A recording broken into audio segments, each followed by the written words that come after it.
Browse the vendor hall and artist alley for the coolest merch, watch celebrity Q&As, and even more.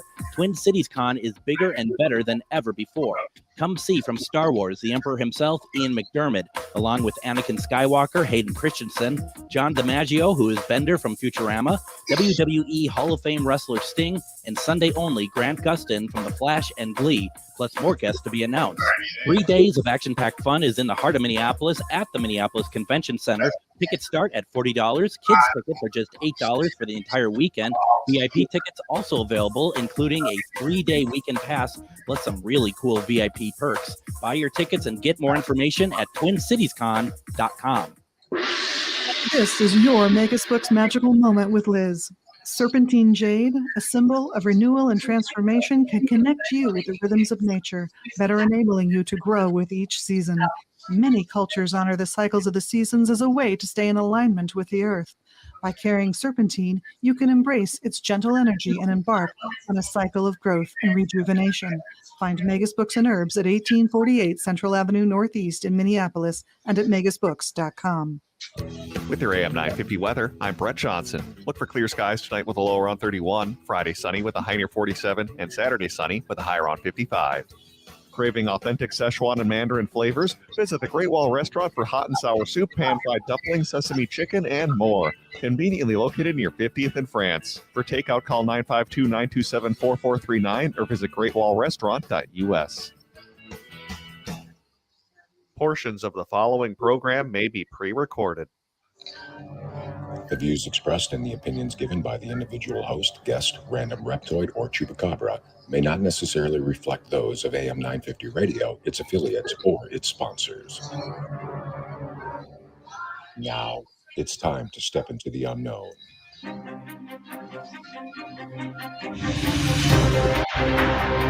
There are things people experience but never talk about. A shadow moving in the corner, flickering of the lights, a disembodied voice.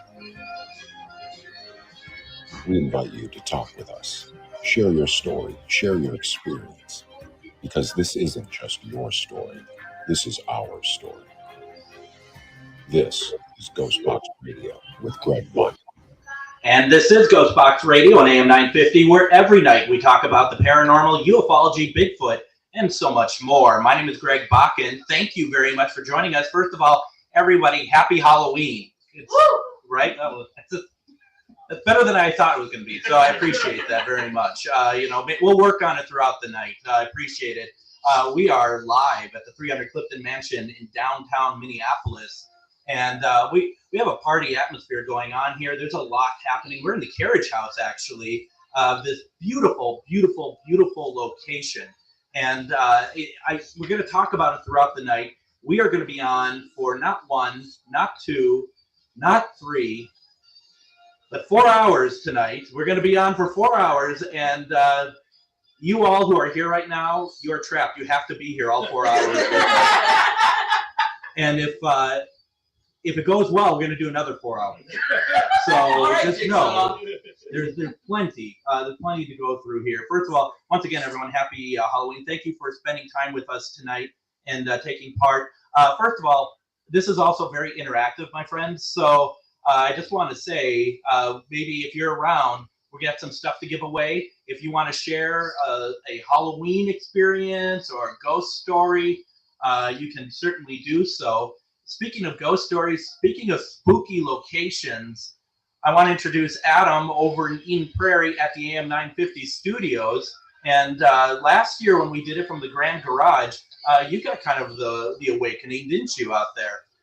Yeah, I got a little bit of one. Had the REM pod go off in studio while Shar was doing a laser grid session out at Stillwater last year. So this year we've decided to put a camera facing the REM pod.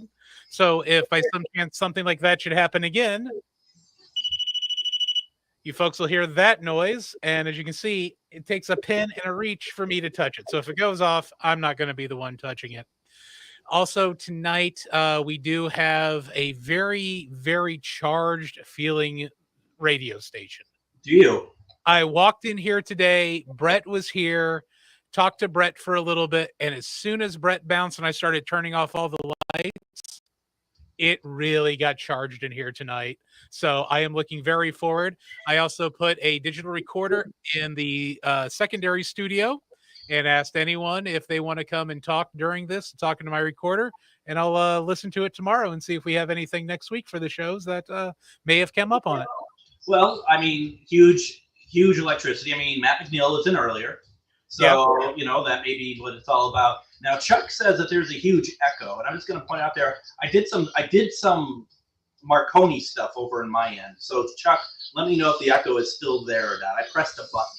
So let me know if that button worked for you. So, you know, here's the thing, folks. This is a live show, so anything can happen tonight. And this isn't an invitation, by the way. You know, anything can happen. It's not for you to try to show me what you all can do, by the way. Basically, though, is that, you know, if we cut to a room and they can't hear us or it drops out or anything, just please know that that we'll fix it or whatever else. Also, folks, if you're listening on the radio, thank you, first of all, but also this is a huge Facebook program tonight. It's very visual tonight. Go over to AM 950 Radio on Facebook. Go over to GhostBox Radio with Greg Bakun on Facebook, and you can see everything that we have going on throughout the whole evening. And we got a lot of stuff going on here. Just to quickly go through stuff throughout the night, and we're going to show the rooms here in a moment. Throughout the night, we are going to be going through different rooms. I'm going to put them on the screen, but no one needs to, in the rooms, need to say anything. But as you can see, this is pretty cool, isn't it, Adam? I mean, I love this. It's all night vision, and it looks, and I'm going to be honest, I did not set any of these up tonight. This is not me. Normally, I'm the one that's doing all the setup, but my investigators who have kindly taken their Halloween to join us, Shar, Lisa, AJ, Liz, they set these up for us tonight. Don't they look amazing? They look great. I love the angles of them. Oh my God, these are beautiful this year. These are absolutely great. See, you don't know when to stop, do you? Instead of just saying they're beautiful, you have to be this year, like last year. So anyway. It wouldn't be Halloween if I didn't. Right, exactly. So we're going to go through these rooms in a bit. We're going to and what you may not realize is in those rooms, it's not just the investigators, it's actually also people who have bought tickets to investigate with them and to have the experience. So we're going to cut to them throughout the night. I mean, we might cut through them. I mean, it's Halloween. You know, you never know. I mean, you don't worry, folks. You're in the safe room here for now. And from there, then we can just see how the night goes. We are going to have with us in about 20 minutes. We're going to have Ernie Pack join us from Pac-Man Paranormal. I want to say he's a GhostBox favorite, but that's not true. And then we also are going to have Miriam Fresh join us before Myth or Mystery. And we talk about Myth or Mystery.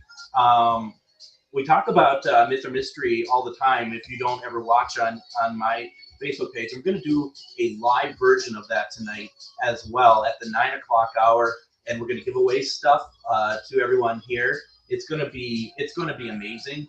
I'm excited for it. And then Chuck is on your side, folks. If you can see on the monitor, we have like the comment from people watching, and he says no slashing the patrons. So you're all safe. I mean, Chad is at the door, so you have to get past him first. But you know, I think you'll be fine. He's a nice guy. So I don't know.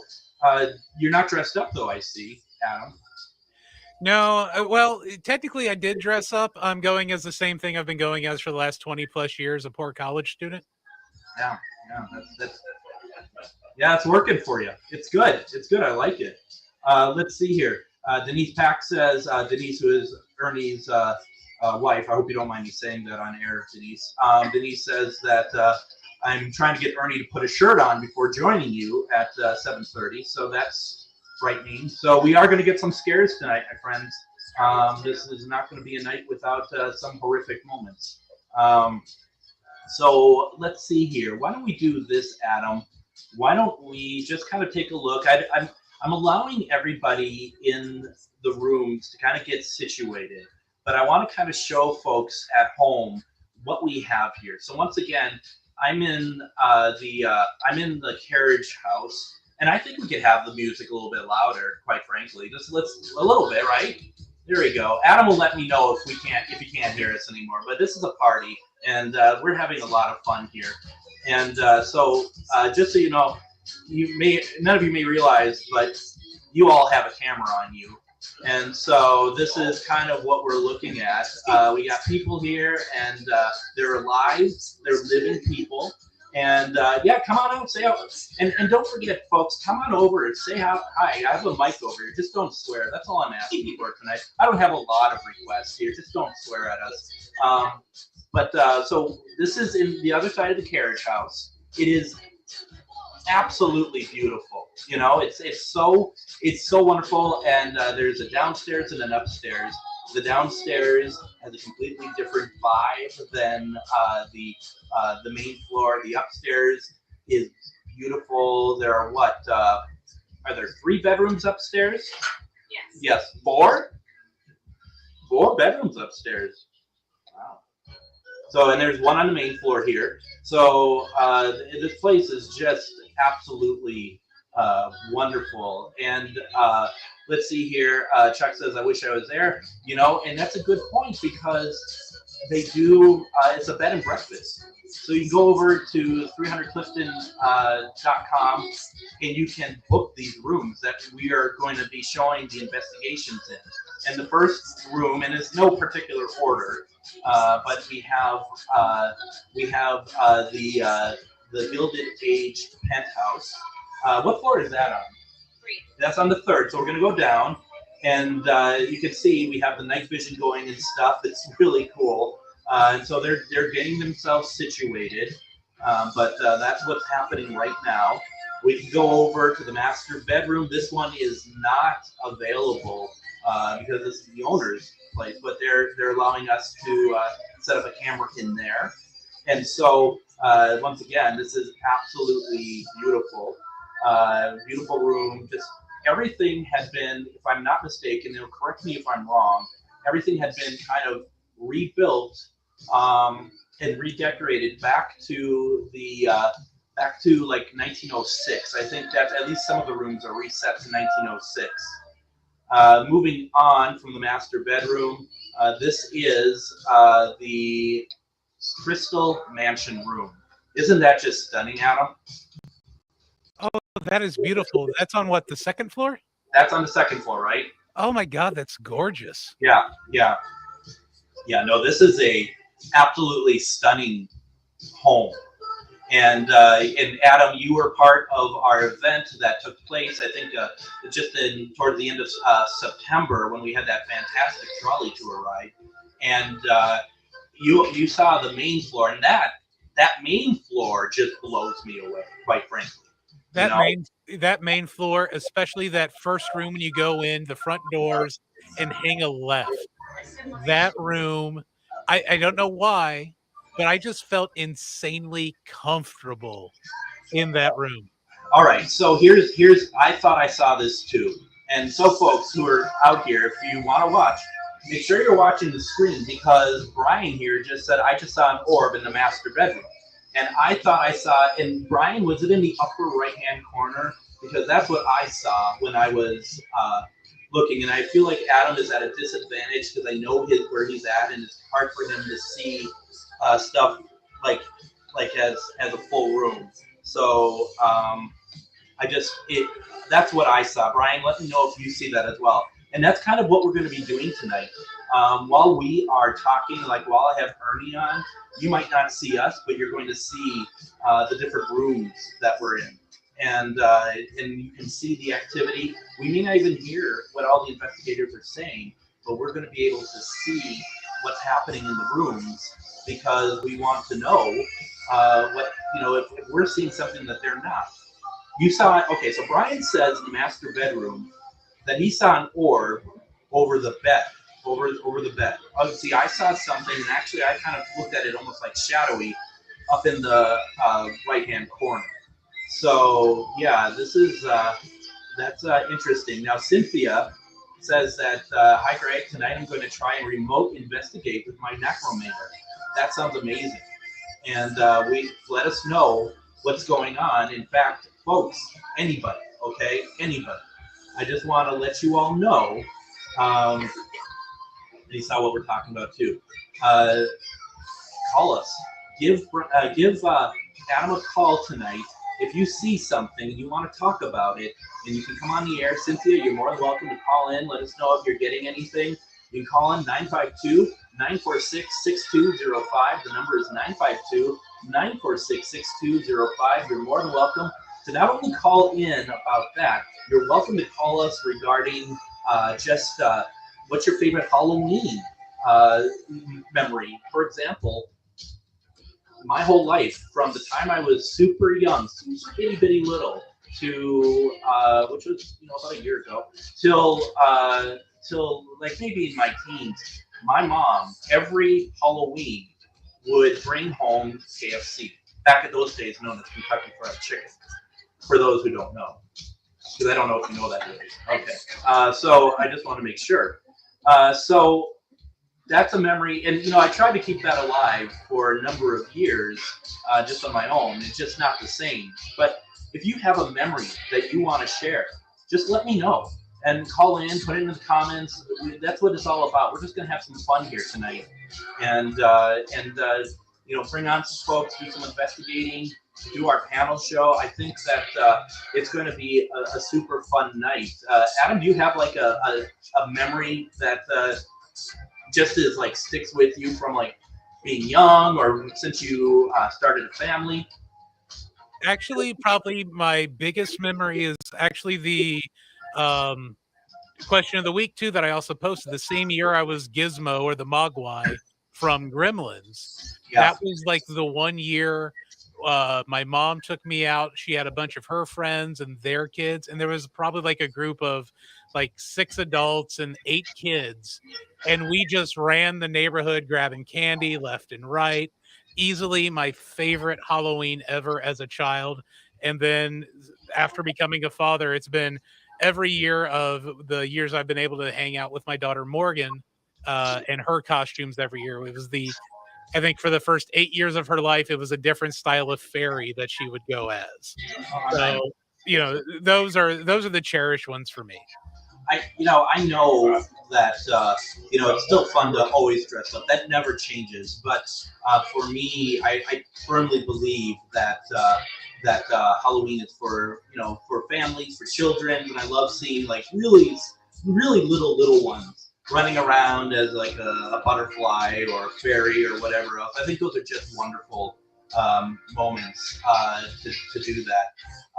Now, I also want to just let everyone know as well about the question of the week, and we do this every week. We ask the question. We loved it when folks, and that includes all of you. Don't be shy. I know you're not shy people. So the question of the week here is, what was your favorite costume you dressed up as for Halloween, whether child, adult, both? I'm curious to know what you all thought. Anyone in the audience, feel free to answer. Love it if you come up and talk on the mic. You can also shout it out. I might not be able to hear it. But also in the comments, you can call in.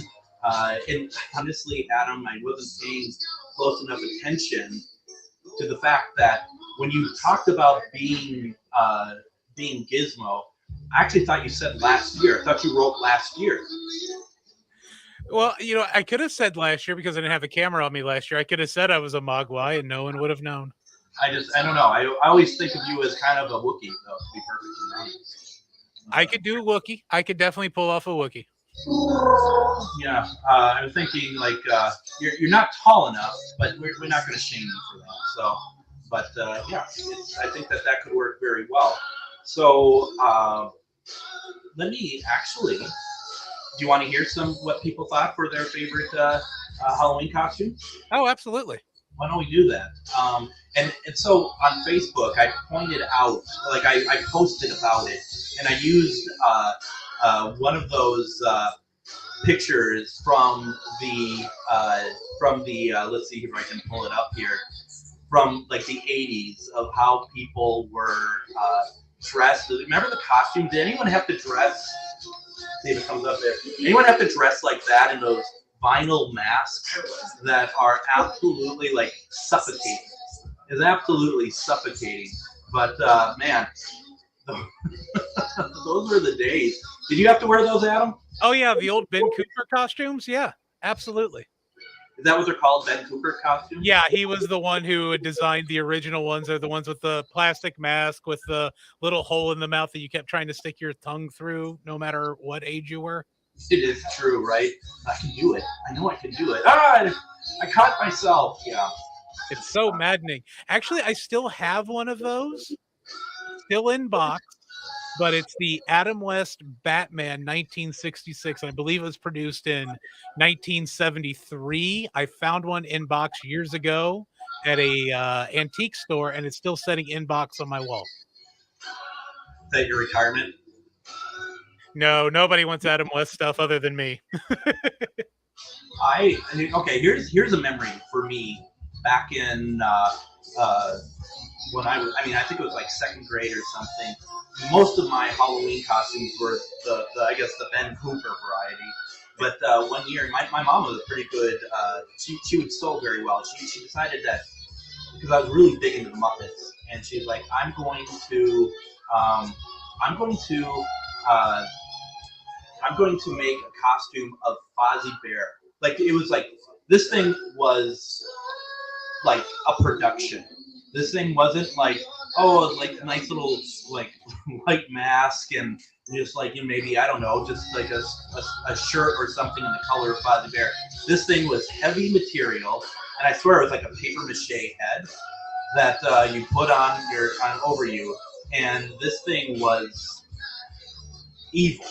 I don't know if there's any other way to put it. The thing was, I mean, you can't help but be like in awe of it, that the sheer scope of this wonderful costume, and it means so much to me because my mom is no longer with me. But this thing was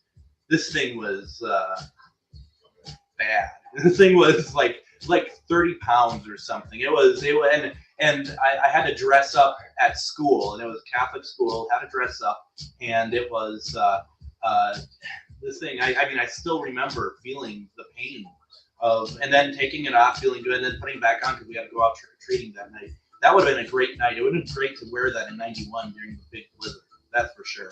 Oh, I wondered when that was going to come out. We had snow here in the Twin Cities on Halloween. I was wondering when the first person was going to talk about the blizzard of '91. Absolutely. Well, it's kind of how it goes, and that's just really what it's all about. And out in Crystal, did you get snow? Yeah, we got, I would say we got about 3/4 of an inch of snow, but it was mainly slush.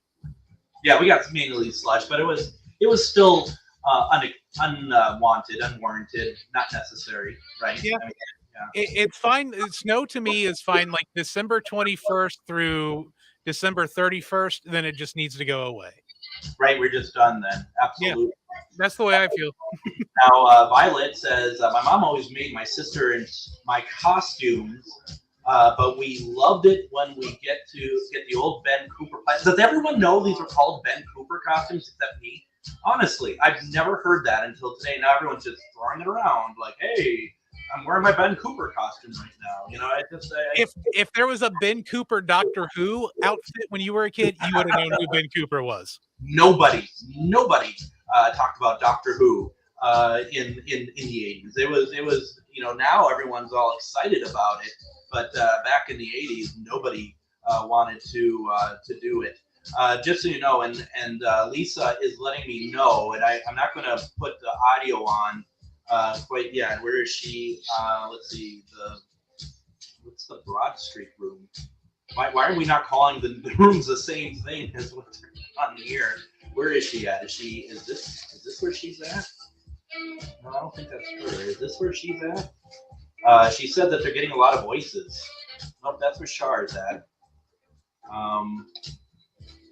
No, I don't know. Well, we'll figure that out. We'll figure it out, but they're getting activity. That's all we need to know. And Violet said, because we didn't finish Violet's message here, Violet says, my mom always made my sister and my costume, but we loved it when we got to get the old Ben Cooper plastic one like everyone else. I think we were both woodpecker.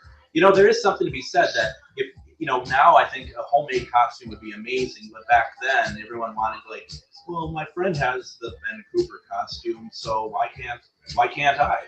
Well, the thing is too with buying the Ben Coopers, then some of them would come when you were done. The plastic shirt essentially was a poster of whatever you wore, and you could hang it up on the wall and have Amazing Spider-Man on your wall or something like that. You're right, because I was Spider-Man, and I remember that it wasn't like the spider symbol in red and everything. You're right, it was looked like a comic book cover or something, didn't it? Oh yeah, they were beautiful. I love them. Yeah, no.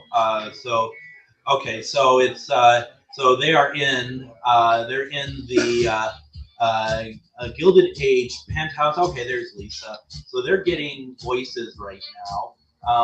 When we come back, and we're going to head out in about a minute for break, we're going to have Ernie join us, and I see him in the queue already.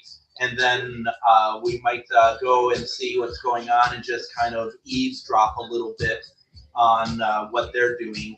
And then from there, just kind of see what's going on. I mean, sounds like a lot of fun, Adam. I don't know. I mean, I'm a little jealous. I'm not out there investigating myself, but I got some great people there that are investigating tonight. I really wish I was out there too tonight. This is going to be a blast. I can't wait until this really gets rolling. And the fact that they're already getting voices and it's 7:30 is absolutely fantastic. But also with the energy level right now between the carriage house and the main house has kind of got to be really up there. There's so much happening here, and there's such a vibe, and there people are coming and going here because there's trolley tours and psychic mediums and stuff in our investigation. So there doesn't look like people here now. They're actually all somehow decided not to be on screen, which is pretty crazy. But they are here.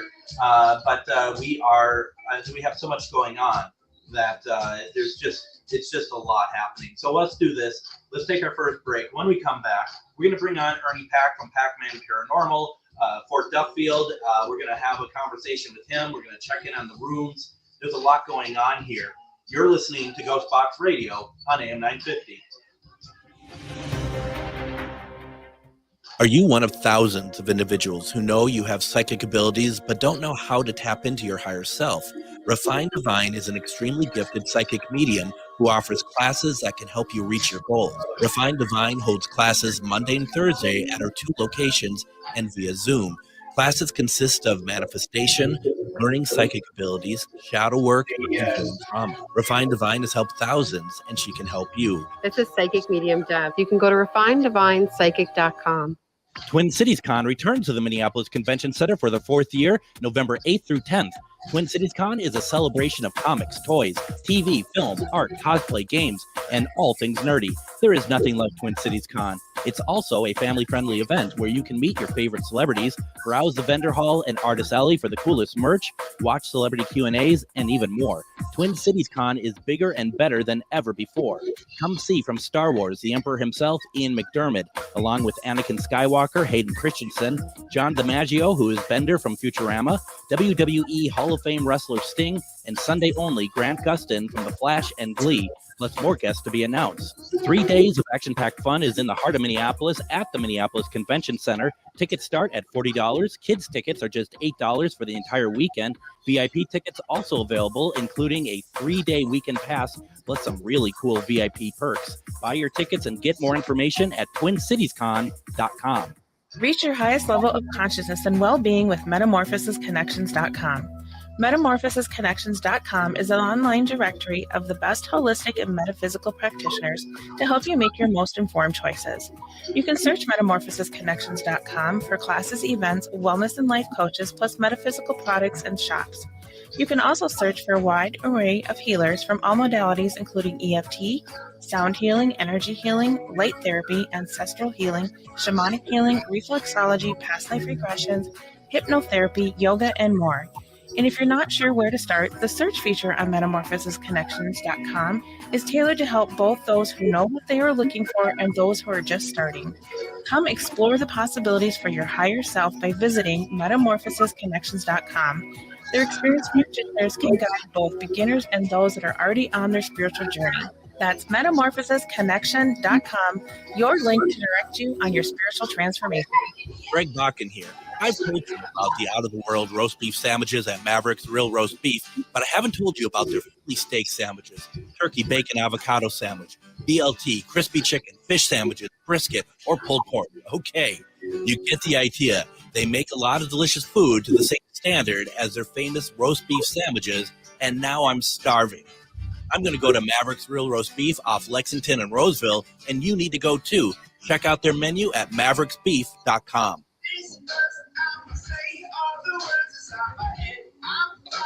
And welcome back to GhostBox Radio on AM 950. My name is Greg Bakun. Happy Halloween, everybody, and happy Halloween here at the 300 Clifton. That's where we are live from tonight, and very excited. We were going to go to the Gilded Age penthouse, but it looks like everyone's sleeping there, which is how it goes, and that's fine. We'll figure it out.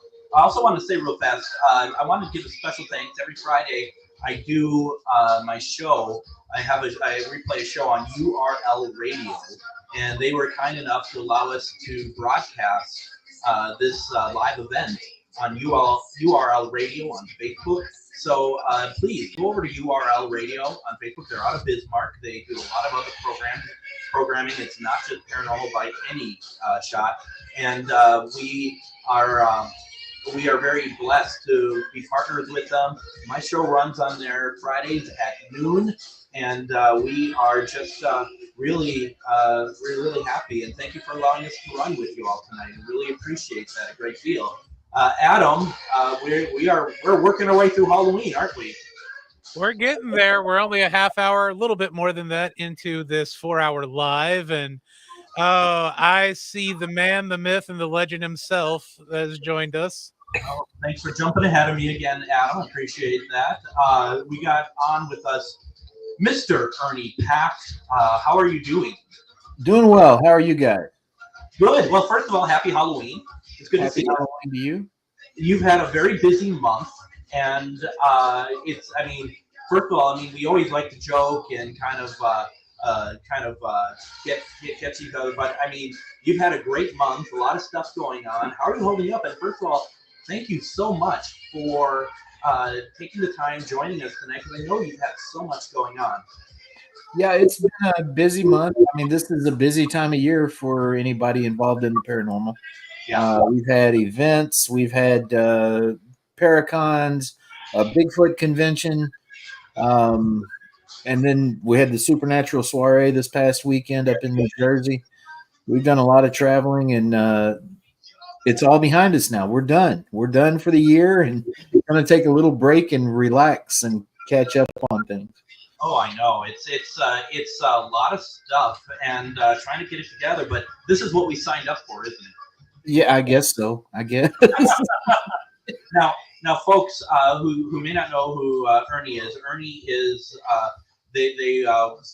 him and his wife Denise. You are what's the proper term for your involvement with Fort Duffield? We manage the paranormal investigations at Fort Duffield. Okay. We host them. We plan them. We do all of the paranormal work for the Friends of Fort Duffield, which is the volunteer group trying to restore and preserve that Civil War fort. And for those, just because there's a lot of people who are new to the show tonight, are new to knowing the Packs. Fort Duffield is actually in West Point, Kentucky. Yes. That's kind of, and I've been there, and it is such a phenomenal location. I won't get into the details of, us meeting Bigfoot out there or anything like that, because it's true, it's happened. But we also had, the Fort Duffield is kind of buddied up next to Fort Knox, so for people to understand where it is. But then also a couple blocks up from Fort Duffield is where you live, the Ditto House. and we should talk a little bit about the Ditto House. Yeah, that's where I'm sitting right now. I'm in the murder room here at the Ditto House. It was built in 1841. It's been a private residence. It's been a bed and breakfast. It's been a Civil War hospital. It's been a brothel. It's had many incarnations over the years, and there are a lot of stories that have been passed down through the years from all the different existences that have happened here. It's amazing. I've been to the Ditto House. I've stayed there. The only scary thing about the Ditto House was Ernie, but it's a very wonderful house. First of all, I mean, all joking aside, the area is a beautiful area, let alone where the house is. But it is also very haunted. We all had experiences there while we were there, let alone what you and Denise put up with on a daily basis over there as well. Yeah, it's I mean, everyone that's come, we've opened up a few dates for private investigations, and everyone that's come so far has had something to really jump out at them, literally in some cases. I mean, it's and of course, on a day-to-day basis, we have things happening all the time. So it's kind of that was a bonus for us when we bought the house. We didn't know about all of that, and then we Googled the house because it's got a historic marker on the front of the house, and it says Ditto House Inn. When we bought it, we knew it was 204 Elm Street, West Point, Kentucky. We didn't know it was the Ditto House Inn. So we Googled the Ditto House Inn, and one of the first search results on Google was 6 reasons why the Ditto House Inn is Kentucky's most haunted house.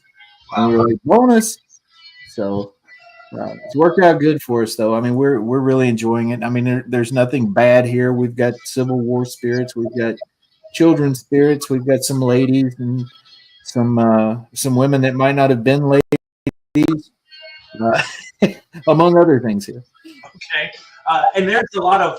I mean, you all have seen like a lot of full-bodied apparitions there too, right? Yeah, we have, and we have a lot. What amazes me about this place, most folks who know who I am know that I spent a lot of time at Waverly Hills as a guide and host for private overnights there.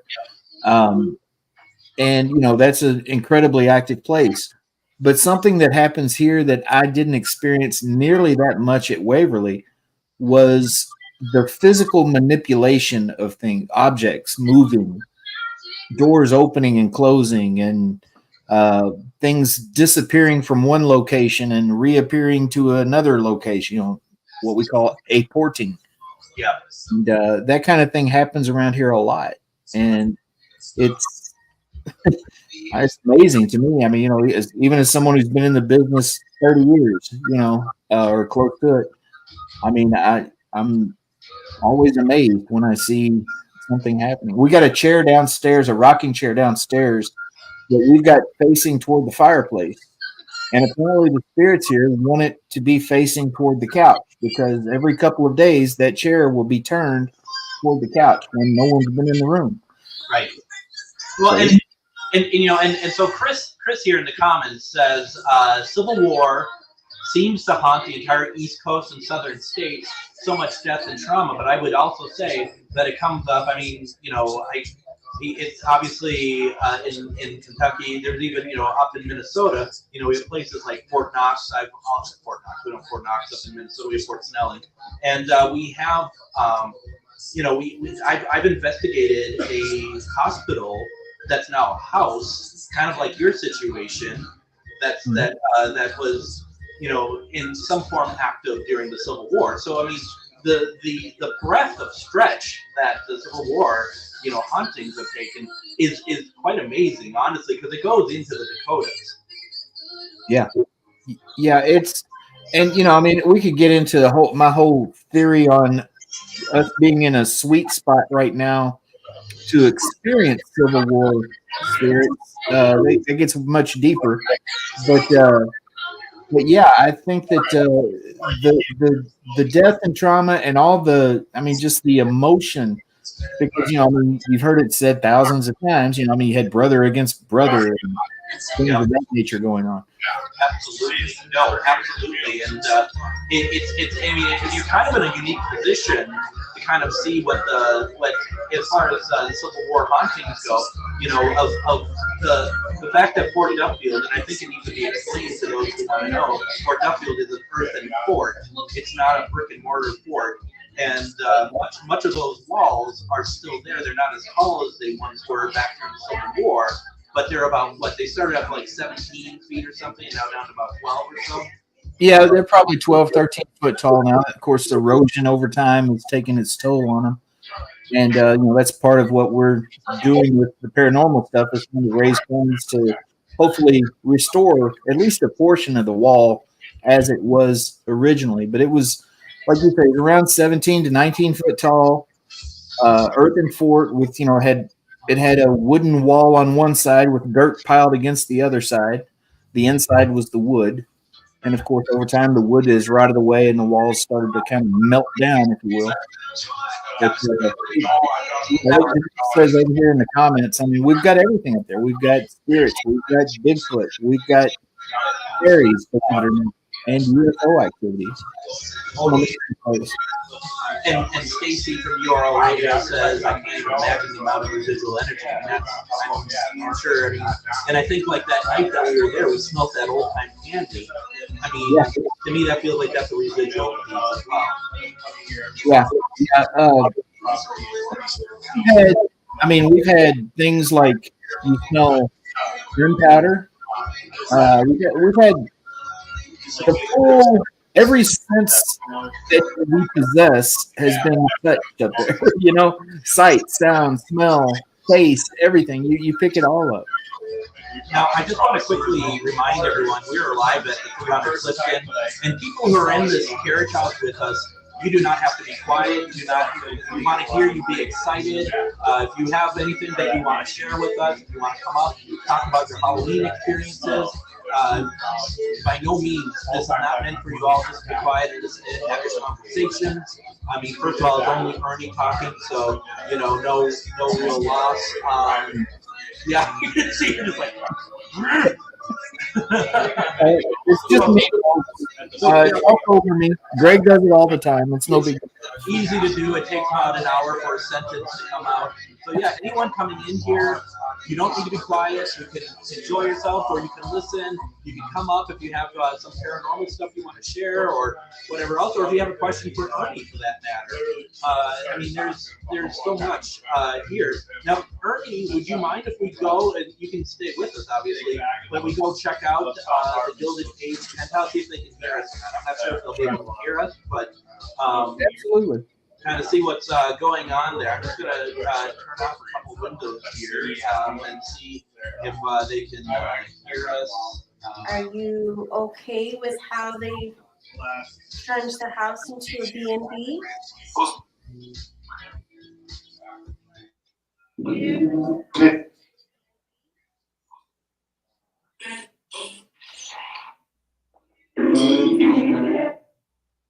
Is any of your stuff still here?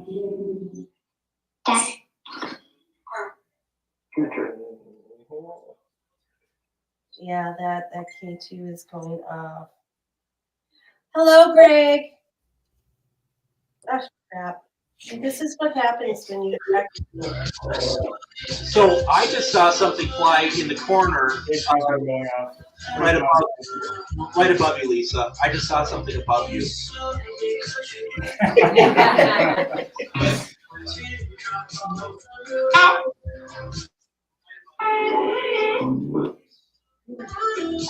K2 keeps going off.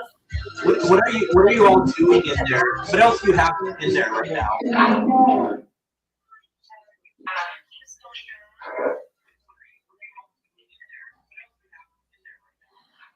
AJ has his necrophonic going. We have an Ovulus going, and we have the K2 meter going, and we're getting a lot of responses with the necrophonic. We are just going to sit and listen, and we'll be muted, and we're just going to just kind of spy on you for a couple minutes, okay?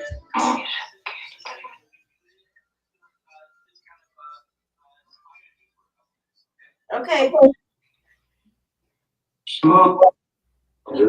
Eugene, can you come through again for us, please?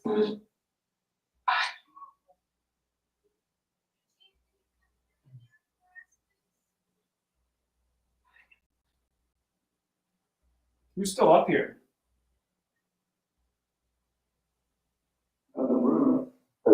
Other room? Which other room?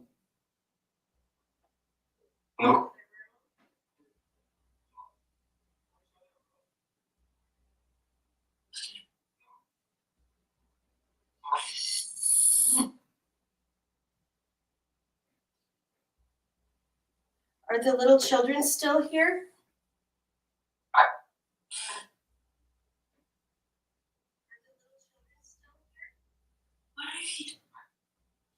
What was that? That was a full sentence. There it is again. Yeah. Who's talking to us? Can I get your name, please? Hello.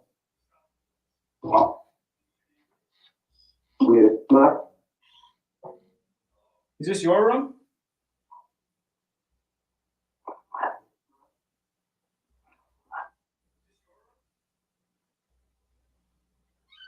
Was this always a bedroom? Yep.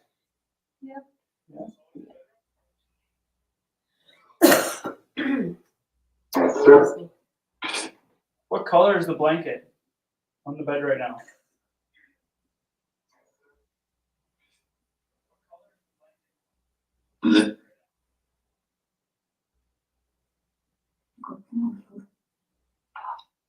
She said something about color. Yeah.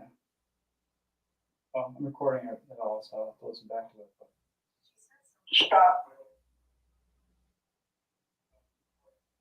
Just so we know that you're still here, can you change that green light to a red or orange or yellow?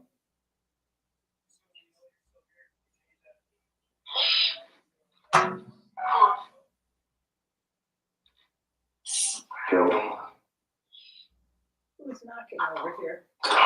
That was you. No. That wasn't. That was not you. No. I thought it was you hitting. I thought you hit the radiator. What? No, I haven't moved. Is it warm? Oh, yeah. Okay, yeah. So Okay, so I think it's the kicked on. radiator. Okay, Yeah. debunked. It's the radiator. It's hot. Okay. It's really all right. Yeah. Well, that explains why it's so damn warm in here. Yeah. Sitting here and I'm like, no, that's not me. Oh my gosh.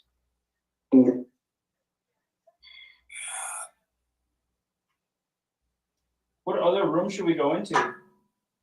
Do it.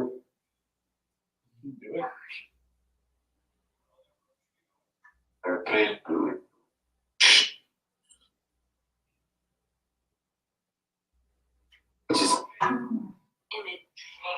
What year is it?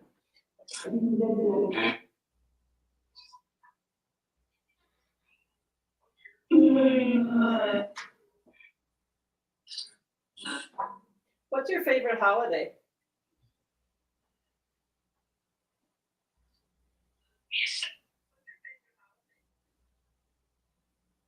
It almost sounded like Easter. It did. A little bit. Again. I just heard it come through on the on your Oh, the like, phone? Yeah. Instant replay. Oh. Yep. K2's going off again.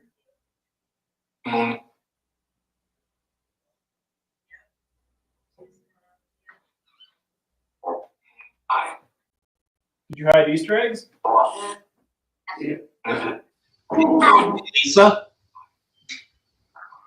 Lisa, we're wondering if there's anyone in the hallway by AJ. We're all wondering. We think we're seeing. Yeah. We're wondering if there's anyone in the hallway because it looked like this. Yes. There's activity in the hallway. REM pod by.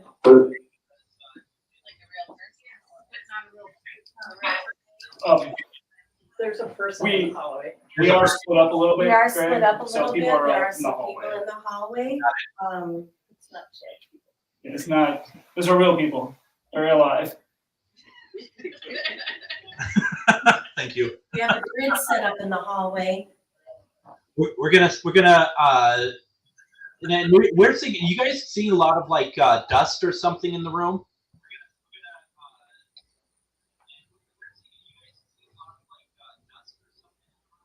No. No. We're getting it on. I mean, there's something flying around on the cameras. You all seeing it by chance? No, I swipe my very- finger around and very there's no clean. dust. Yeah, Norman would probably kill me for saying that we see when we're about dust in the room, but we're seeing orbs.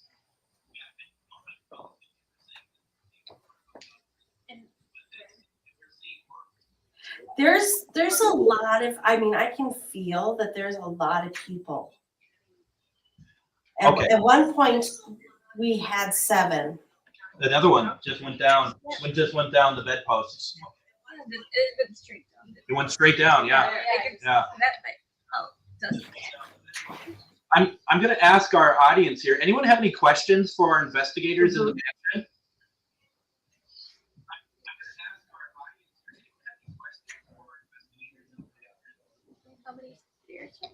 What's that? How many spirits?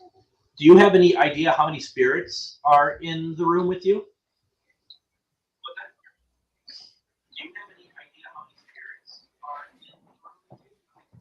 We had asked earlier and it said 7, but it honestly, it fluctuates because there are some, it's delayed.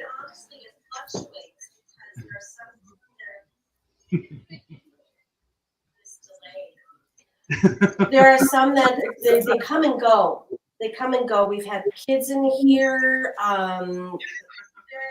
There's a man that definitely keeps coming back. Same voice. Female, same voice.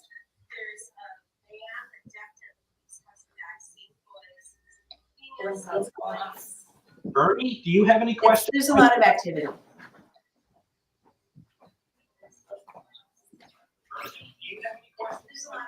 Oh, sorry. I didn't realize I was unmuted. It's okay. I was just wondering if that room was indeed actually a bedroom back in the day, or if that was just an attic space, because it looks like it's up very high in the house. You're right. It does, doesn't it? So I didn't know if that actually was a bedroom, originally, or if it had been renovated. We're on the 3rd floor. Right. And I don't know. I don't know if there's anything above that, right? I mean, if no, it's so it very. Would that be where the servants live? Yes. Okay, that's where the servants live. Okay. Okay. That makes sense. Anybody else have any questions before we? It's kind of cool, isn't it? And there is, I think there's still tickets left for the next run. We're doing this all night. We're letting people investigate the mansion. So if you're interested, thank you, Lisa. Really appreciate it. That's great. Okay, so with that, why don't we do this? Ernie, what do you think of this place? I mean, I know you haven't been there, and I know it's it's different than Fort Duffield, and it's different than the Ditto House. But I mean, these places are really incredible, aren't they? Yeah, I love old homes. I mean, that's what led us to buying this one was, I mean, we've investigated several of the older Victorian style mansions. And I mean, that's my jam. I mean, I love that whole look and feel, the architecture, the woodwork and all that. I just love that era. Absolutely. And the house looks amazing. I saw your podcast on it earlier that you did, or your radio show, I guess, that you did earlier with the owners. And it just looks like a fascinating place. Absolutely. Now, Char says hi to you, even though she's like 10 feet from me. The magic. Hi, Char. Miss you. Y'all need to get down here. And we're kind of talking about that, aren't we? For next year, doing an event over at Fort Duffield, taking the Minnesota contingent down as well. Yeah. I doubt we'll sell any tickets, but we'll have y'all come down. No. No, that should be a good time. I'm looking forward to it. Well, I mean, if you don't show up, I'm sure we'll sell more tickets. I think that's kind of how that operates. Yeah. Usually. There. It doesn't take long for us to kind of turn it into this, does it? I mean, really, You started it. Small child, you started it. We got some questions in the chat, which we'll get to here. I think we're about a minute away from our next commercial break. Ernie, are you able to stick around for another half hour or so? Sure. I mean, for whatever reason, people are interested in you, and I don't see the appeal myself. Well, it's probably just that look at the options. You got you and Adam. I mean, well, I do admit, for choice. So that's probably the fairest thing Ernie has ever said on this show. Oh my goodness, it's something else. And what we got? Well, how much time? We don't have enough time for you to answer the question because we know that takes a long time for you. So no, you can't. You can't get it out that quickly. Don't say anything. So with that, why don't we do this? We're going to come back here. We're going to take this is a longer break, it's about a 5-minute break. But when we come back, more Ernie Pack, and we're getting a question of what's the scariest place you've investigated. So think about that. We'll talk a little bit about Fort Duffield and other things, and we'll go back to our question of the week as well. So this is fun. So we're going to do that. We're going to take a longer break. When we come back, Ernie Pack, and we're going to do more over at 300 Clifton. You're listening to GhostBox Radio on AM 950. I'm standing up for the middle class. Tom Hartman here on the Progressive Voice of Minnesota, AM 950, KTNF, St. Louis Park, Minneapolis, St. Paul.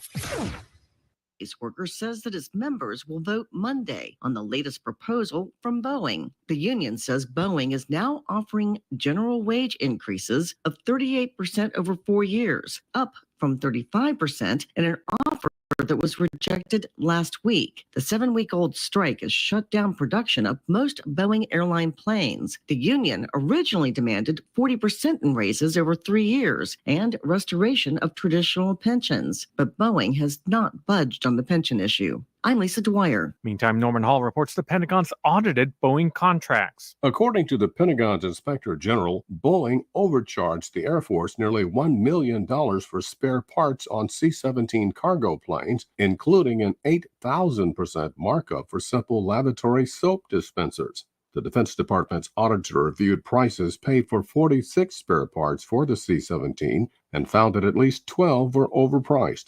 The soap dispenser prices were reviewed after a hotline tip. Since 2011, the government has awarded Boeing more than $30 billion in contracts to purchase needed spare parts for the C-17, one of the military's largest cargo aircraft. I'm Norman Hall. Kamala Harris has been campaigning in Arizona and Nevada, but she spoke to reporters about Donald Trump's comment that he would protect women whether they like it or not. This is just the latest on a series of reveals by the former president of how he thinks about women and their agency. Trump on the attack in New Mexico. They ask her a question on economic footing, and she's like a child. She says, well, I was born on a house with grass in the front of the house. On economics, the Fed's favorite gauge shows inflation at 2.1% last month. This is AP News. Girls and boys in poverty around the world are dreaming of a better life, filled with dance, art, music, and knowledge. They dream of a brighter future with enough nutritious food to eat, a chance to learn and grow, to get an education, escape poverty, and do incredible things. Today, thanks to Children International and friends like you, such dreams are coming true. Together, we give children a chance to set their sights high and succeed in school and in life by ensuring that they have access to healthcare, education, life skills, and so much more so they can grow, thrive, and believe in themselves. Learn more about Children International and join us in our life-changing work at children.org today. Together, we can help end poverty for good. Greg Bakun here. I love historic tours of Minneapolis and seeing everything it has to offer. But if you know me, I like to include a little spooky in my tours, which is why I found the perfect combination. Minneapolis Trolley Tours does this amazing candlelight ghost tour that you have to check out. It's an extremely immersive experience. It's a trolley trip that starts out at a haunted mansion, traveling around Minneapolis locations exposing ghost stories that the public and business owners would rather left untold.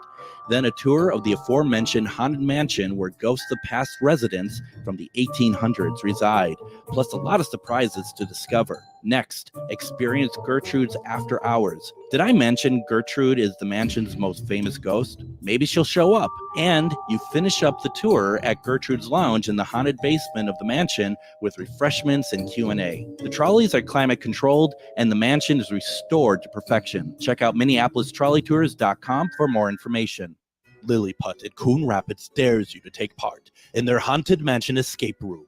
100 years ago, a family suffered a tragic incident. Your team is brought in to find out what happened that night, find proof of the supernatural, and help the spirits find peace. Are you up for the task? This incredible escape room is filling up fast, so book now.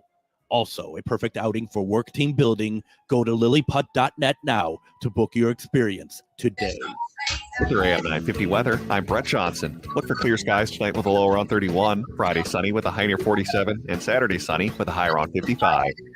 Discover delicious Szechuan and Mandarin cuisine at the Great Wall Restaurant. Enjoy favorites like Peking duck, mushu pork, and fish fillet and ginger sauce. Find them at 4515 France Avenue South or call 952-927-4439 for takeout and visit greatwallrestaurant.us for more. Portions of the following program may be pre-recorded. And welcome back to GhostBox Radio on AM 950. My name is Greg Bakun. We are in hour 2 of our live Halloween event over at the 300 Clifton. We have a great deal of stuff coming up in the next 3 hours. We have with us for this half hour, we have Ernie Pack. In the next half hour, we're going to have Marian Faresh. We're also going to do Myth or Mystery at 9 p.m. And it's going to be a lot of fun.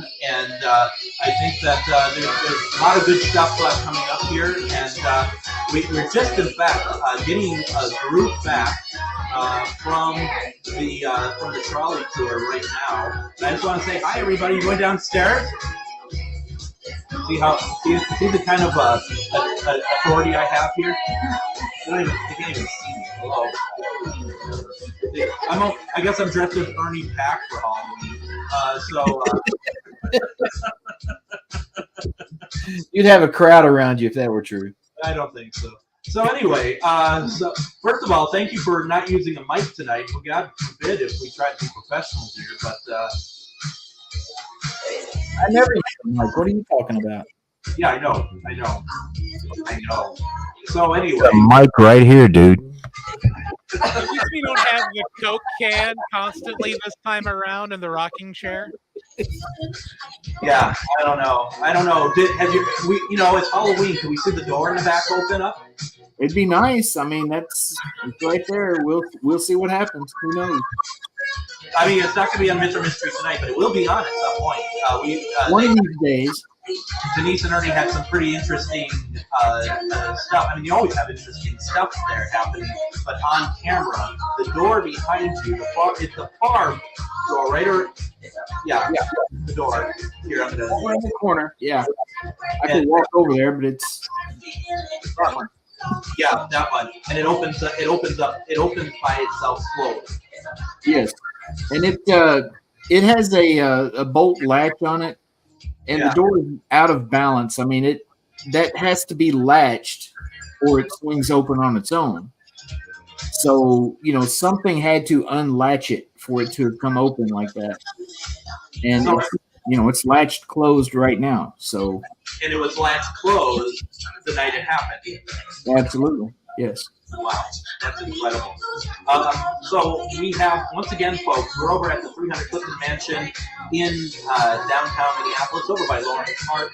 I do want to remind everybody that the 300 Clifton also has Minneapolis trolley tours there as well, and so those are going all the time. There's paranormal, there's true crime, there's all sorts of wonderful things. You can also book a room at the 300 Clifton. You can book a room at where these people are investigating right now if you want to stay the night, and that's really a lot of fun. And I'm going to see in a little bit if any of them are ready to come back on the air here. But I'm going to set this because there's some questions in the comments here, and I'm gonna say that I'm not going to try to pronounce your name. I apologize. Could you phonetically tell me how your name is pronounced, because it's a beautiful name. But already doesn't have credibility, says I agree with Ernie, so we don't throw that out. But the question is, what was the scariest place you investigated, Ernie?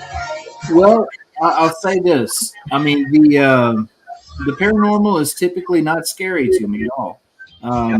But I did have an experience. Denise, myself, Todd and Leanne Eskew were there. Beth Allen was there. Several of our paranormal family at the time were there at Brushy Mountain Penitentiary. We had an incident in the cafeteria there that was, I mean, it was the stuff of horror movies. And that was definitely the scariest incident that's ever happened anywhere on an investigation for me, and I think for most of the people that were there that night. I mean, it was next level stuff. Now, is that the place that Denise showed me video of someone being kind of like ropes being like, like picked up and slammed down? Yes. Yeah. And that was also the place that this person who it happened to was provoking as well, right? Well, she wasn't provoking. She was just there was a dark energy that Denise was just asking her to come over and feel. I mean, you know, the woman was trying to, you know, learn more about the metaphysical aspect of paranormal investigation. And Denise said, well, come over here and feel this energy, but don't touch me. And she came over and she touched Denise. And the next thing you know, her eyes turned black and she went flying sideways, landed on her face, slid across the floor, and was screaming and clawing at the floor, trying to crawl that way. And her legs got picked up and she got dragged that way and then picked up and slammed to the floor.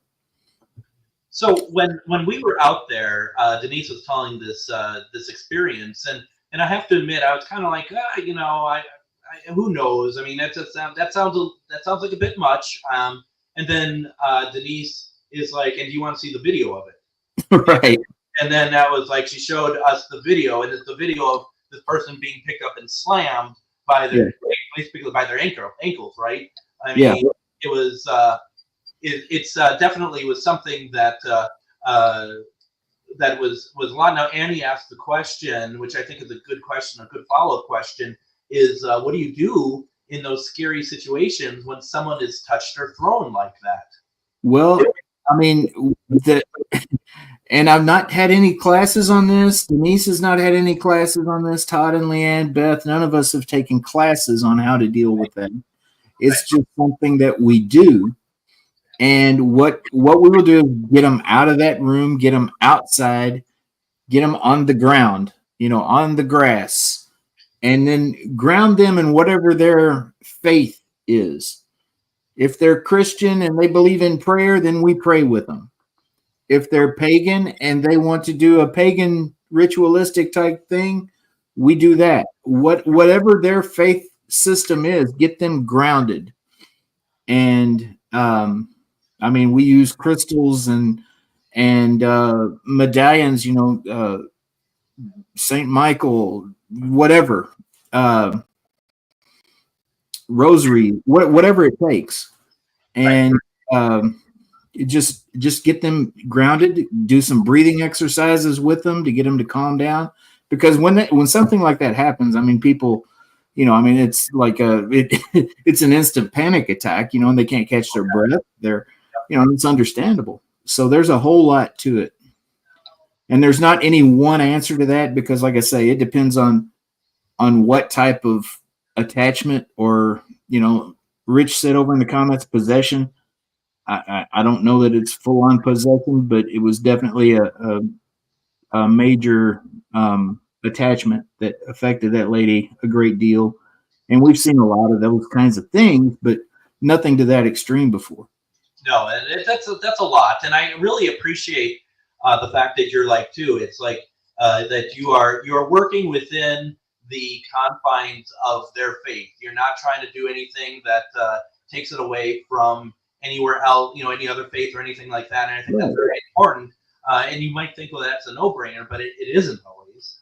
And no, I mean, some people immediately go to, prayer and holding up the rosary. Well, what if that person, just does not believe in that at all? That's not going to help. They're not going to, because, that getting that out of them starts inside of them, and if they don't have that belief inside them that prayer is going to help, then it's not. No, and that's just it. And I think we found an example of that at Salina, Kansas, when we first met, and you know exactly what I'm talking about. That there was too many people thinking that they knew what was going on, and not enough, clear thinking. And that's the thing too. It's like, let's see, I'm trying to find my it was also said that gosh, she must have been so frightened. And that's the thing is the people around need to be able to be level-headed in those situations so that somebody can actually help them as well. Yeah, things are getting ready to get stupid, I think. I just like either it's Denise or a spirit, and I don't know why Denise would come back, but that's oh, look at. Let me make sure that people can see this here. Oh my gosh! We have Civil War. We have Bigfoot. Now we have dinosaurs. Yes.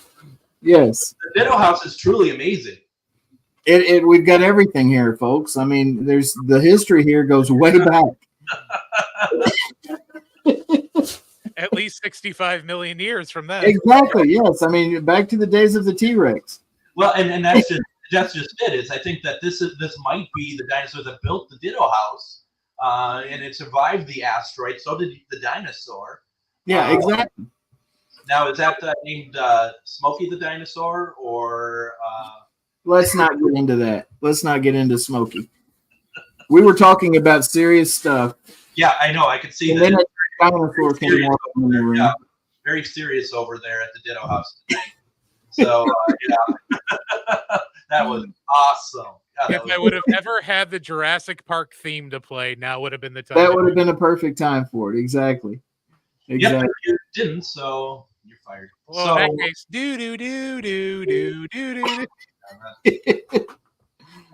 So yeah, I mean, and it is very, I mean, it's very true, and and as you go along, you've dealt with a lot of this stuff, and like more questions in the comments section here. Let's see if I can find it here real fast. So what happens?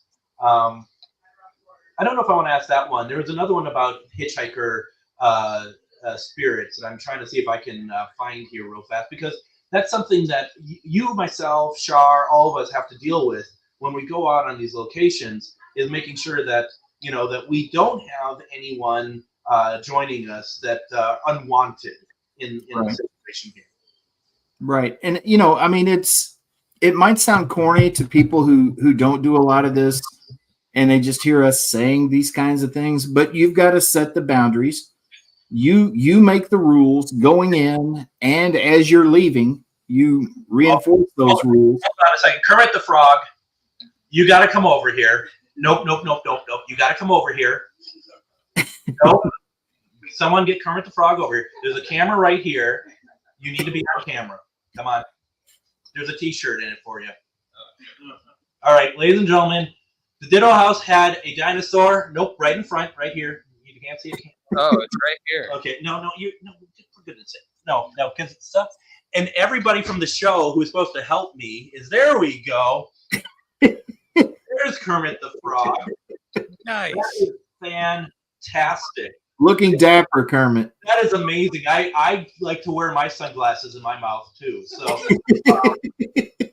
can I give you something? A prize. If you want a prize. Sure.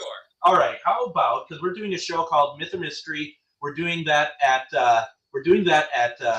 9. But here is a mug. All right.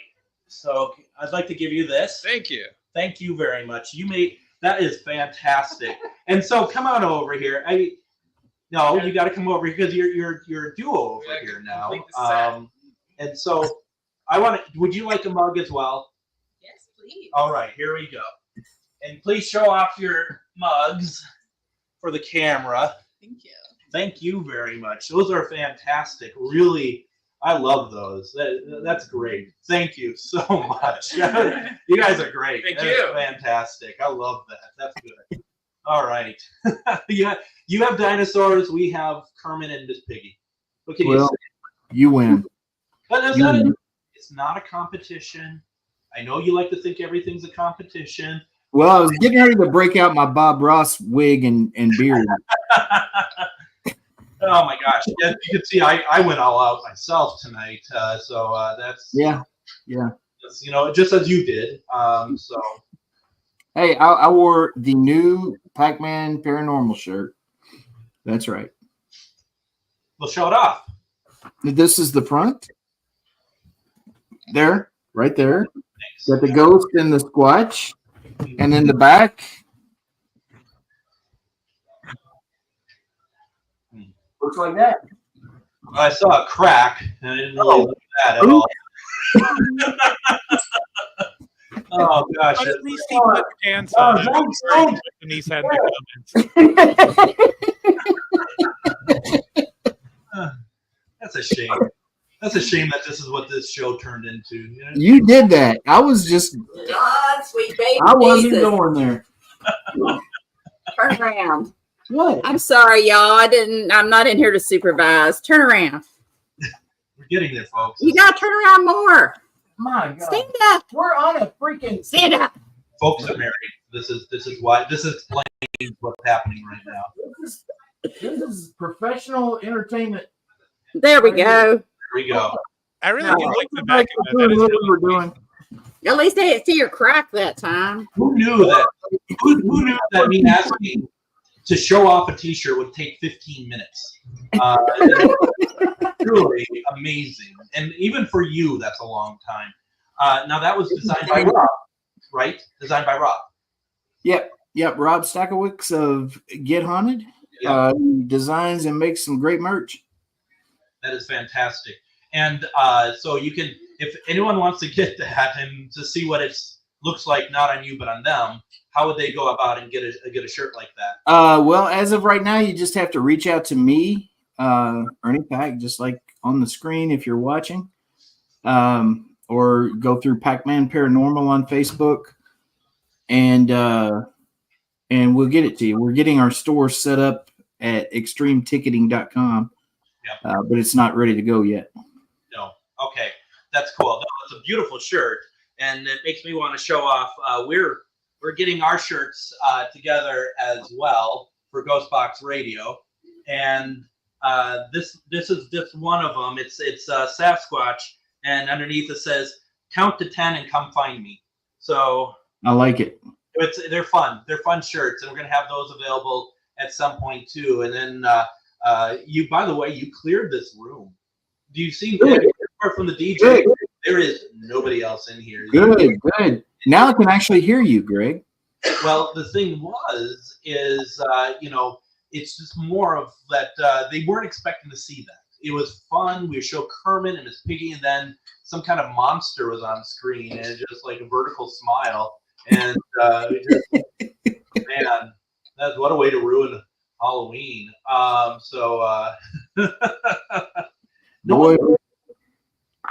what you gonna say? What now? What now? What My popped? appearance fee is going up. That's all I'm saying. Oh my gosh. So apart from that, I wanted to see if we could go to any other rooms in the house, and no one's responding. I think they're tired of us. I'm going to put up a room while we talk, just because it's just so cool, and I'm not sure what they're doing. We won't butt in. We can still talk with you, Ernie, but we were already at the Gilded Age penthouse. Let's go to let's check out the Clifton Mansion. So they're probably in there just doing some work in there right now. Which is pretty cool. Do you nothing else at Fort Duffield coming up in the next few months? I mean, you literally are done for the year. We are done for the year with everything. Now we did open up some more dates here at the house, starting in 2025, and we got several months still available. We're doing one Friday night per month, and that particular Friday can be negotiated. We'll find one that works, one Friday within, say, the month of July, that works for whoever would like to book it. And we've got several months still available right now. It's $500 a night for up to 10 people. And it includes a tour of the house, an investigation, place to sleep, and then we'll feed you breakfast and then kick you out the door. Sounds good. Yeah, no, I mean, folks, and I've stayed at the Ditto House. I mean, just don't leave your own food around, but it's really good. I mean, it's a great experience for sure. And that's the fun part about it, is that you can truly experience history. And did they get to go to your backyard at all? Because that's just beautiful. Yeah, we've got two rivers that come together right behind the house. The Ohio River and the Salt River come together right in our backyard, and we got a fire pit back there, and it's a cool place to just go and chill.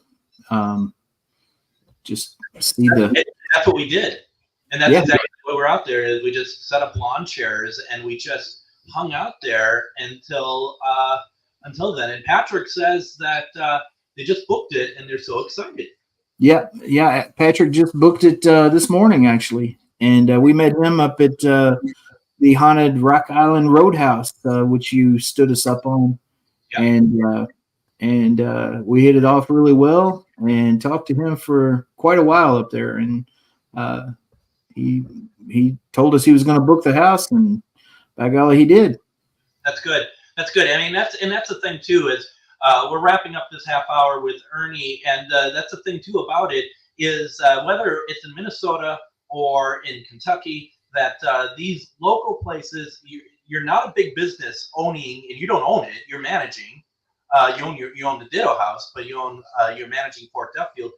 You got to be able to support these locations, because if you don't, they're not going to stay around.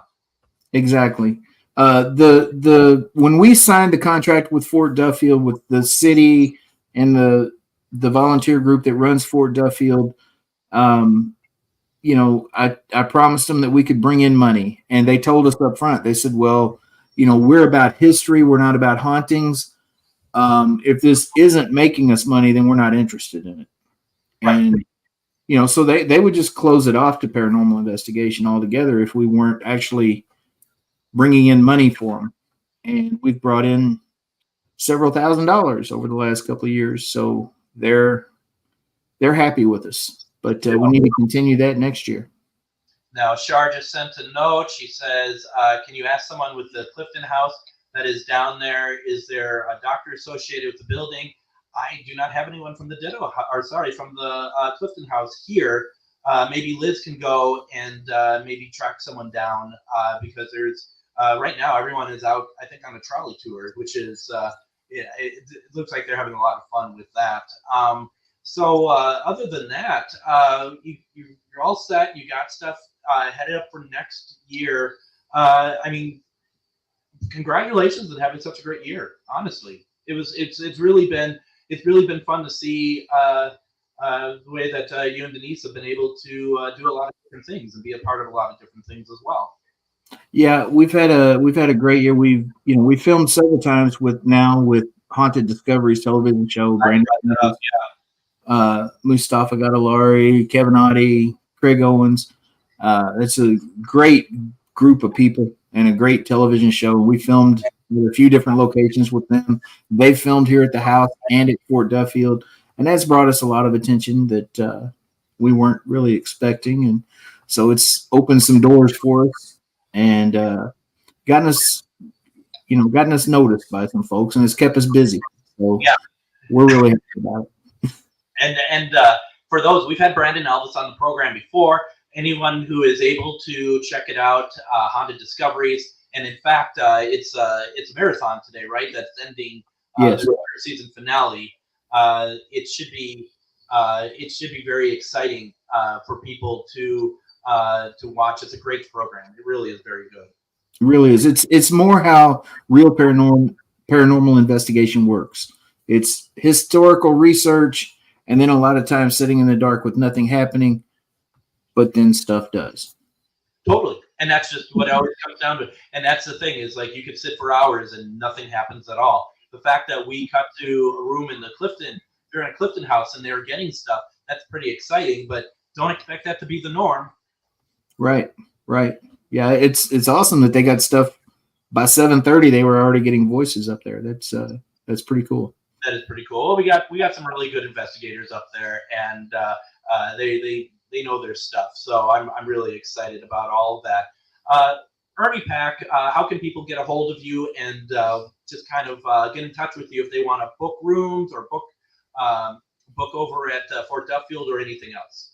Well, the easiest way is through our Facebook group or page, Pac-Man Paranormal, PACKMAN, like my name, not like the game. Right. And we've also got a Facebook group for Hauntings of Fort Duffield. We've got a page called The Real Ditto House in 1841. Or you could just look up myself, Ernie Pack, or Denise Pack, preferably me because Denise hates people, on Facebook, and we'll respond. This is not a lie. No.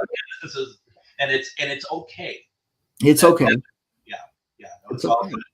So reach out, and Ernie is a regular on the show. I mean, unfortunately, and he calls in, and I keep asking Adam not to answer, and he still keeps bringing him on. So you may hear him on occasionally, and we like to have fun conversations. We talk a lot about really Bigfoot being probably the biggest that we talk about. Yeah. We talk about a little bit of everything though, and it's always a good time. I consider you a dear friend, and I tolerate Adam, and no, Adam's a great guy. I mean, I'm honored every time you ask, man. I'll come on anytime. Well, you're a fantastic friend too, and Denise is amazing. So happy Halloween to you, Ernie. Really appreciate it. We're going to take a break. When we come back, we're going to have Miriam Fresh join us, heading up before Myth or Mystery, and we're going to talk. She's going to read the house and see what she comes up with. Ernie, thank you so very much. And we're going to be back in a couple of minutes. You're listening to GhostBox Radio on AM 950. Greg Bakun here. I love historic tours of Minneapolis and seeing everything it has to offer. But if you know me, I like to include a little spooky in my tours, which is why I found the perfect combination. Minneapolis Trolley Tours does this amazing candlelight ghost tour that you have to check out. It's an extremely immersive experience. It's a trolley trip that starts out at a haunted mansion, traveling around Minneapolis locations, exposing ghost stories that the public and business owners would rather left untold. Then a tour of the aforementioned haunted mansion where ghosts of past residents from the 1800s reside, plus a lot of surprises to discover. Next, experience Gertrude's After Hours. Did I mention Gertrude is the mansion's most famous ghost? Maybe she'll show up. And you finish up the tour at Gertrude's Lounge in the haunted basement of the mansion. The trolleys are climate controlled and the mansion is restored to perfection. Check out MinneapolisTrolleyTours.com for more information. Greg Bakun here. Like you, I love good, fresh, delicious food. I want to tell you about this treasure in Roseville called Maverick's Real Roast Beef. Mavericks has the best roast beef sandwiches I've ever had. Made fresh every order. Good fries or onion rings dropped in the fryer when ordered. You have a winning combination.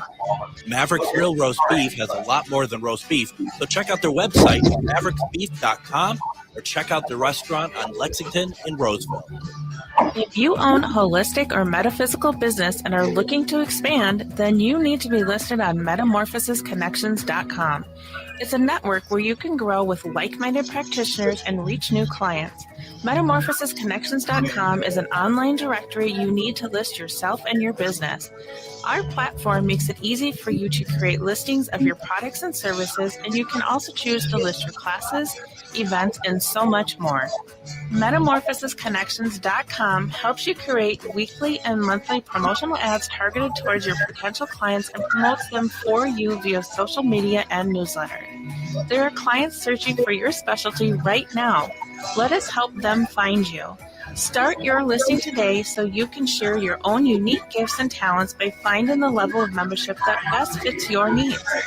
Let us help you reach your clients that are searching for what you do. Visit metamorphosisconnections.com and sign up today. Greg Bakun here. Like many of you, I still collect physical books, and not just any books, but books about the paranormal, ufology, Bigfoot, and so much more. I go to Megas Books and Herbs, located in the Arts District of Minneapolis. The books are only part of it. Megas Books and Herbs offers crystals, jewelry, herbs, oils, and consultations on how to use this stuff. Check out their in-store classes and events too. This place has everything to expand your horizons. Located at 1848 Central Avenue, Minneapolis, or visit megasbooks.com.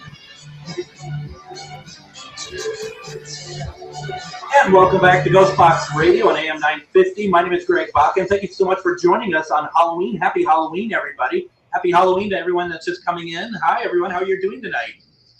They don't know how to interact. They don't know how to interact with me. They're like, do we acknowledge that he's in the room, or you can laugh, you can talk, you're totally fine. Carry on with the conversations.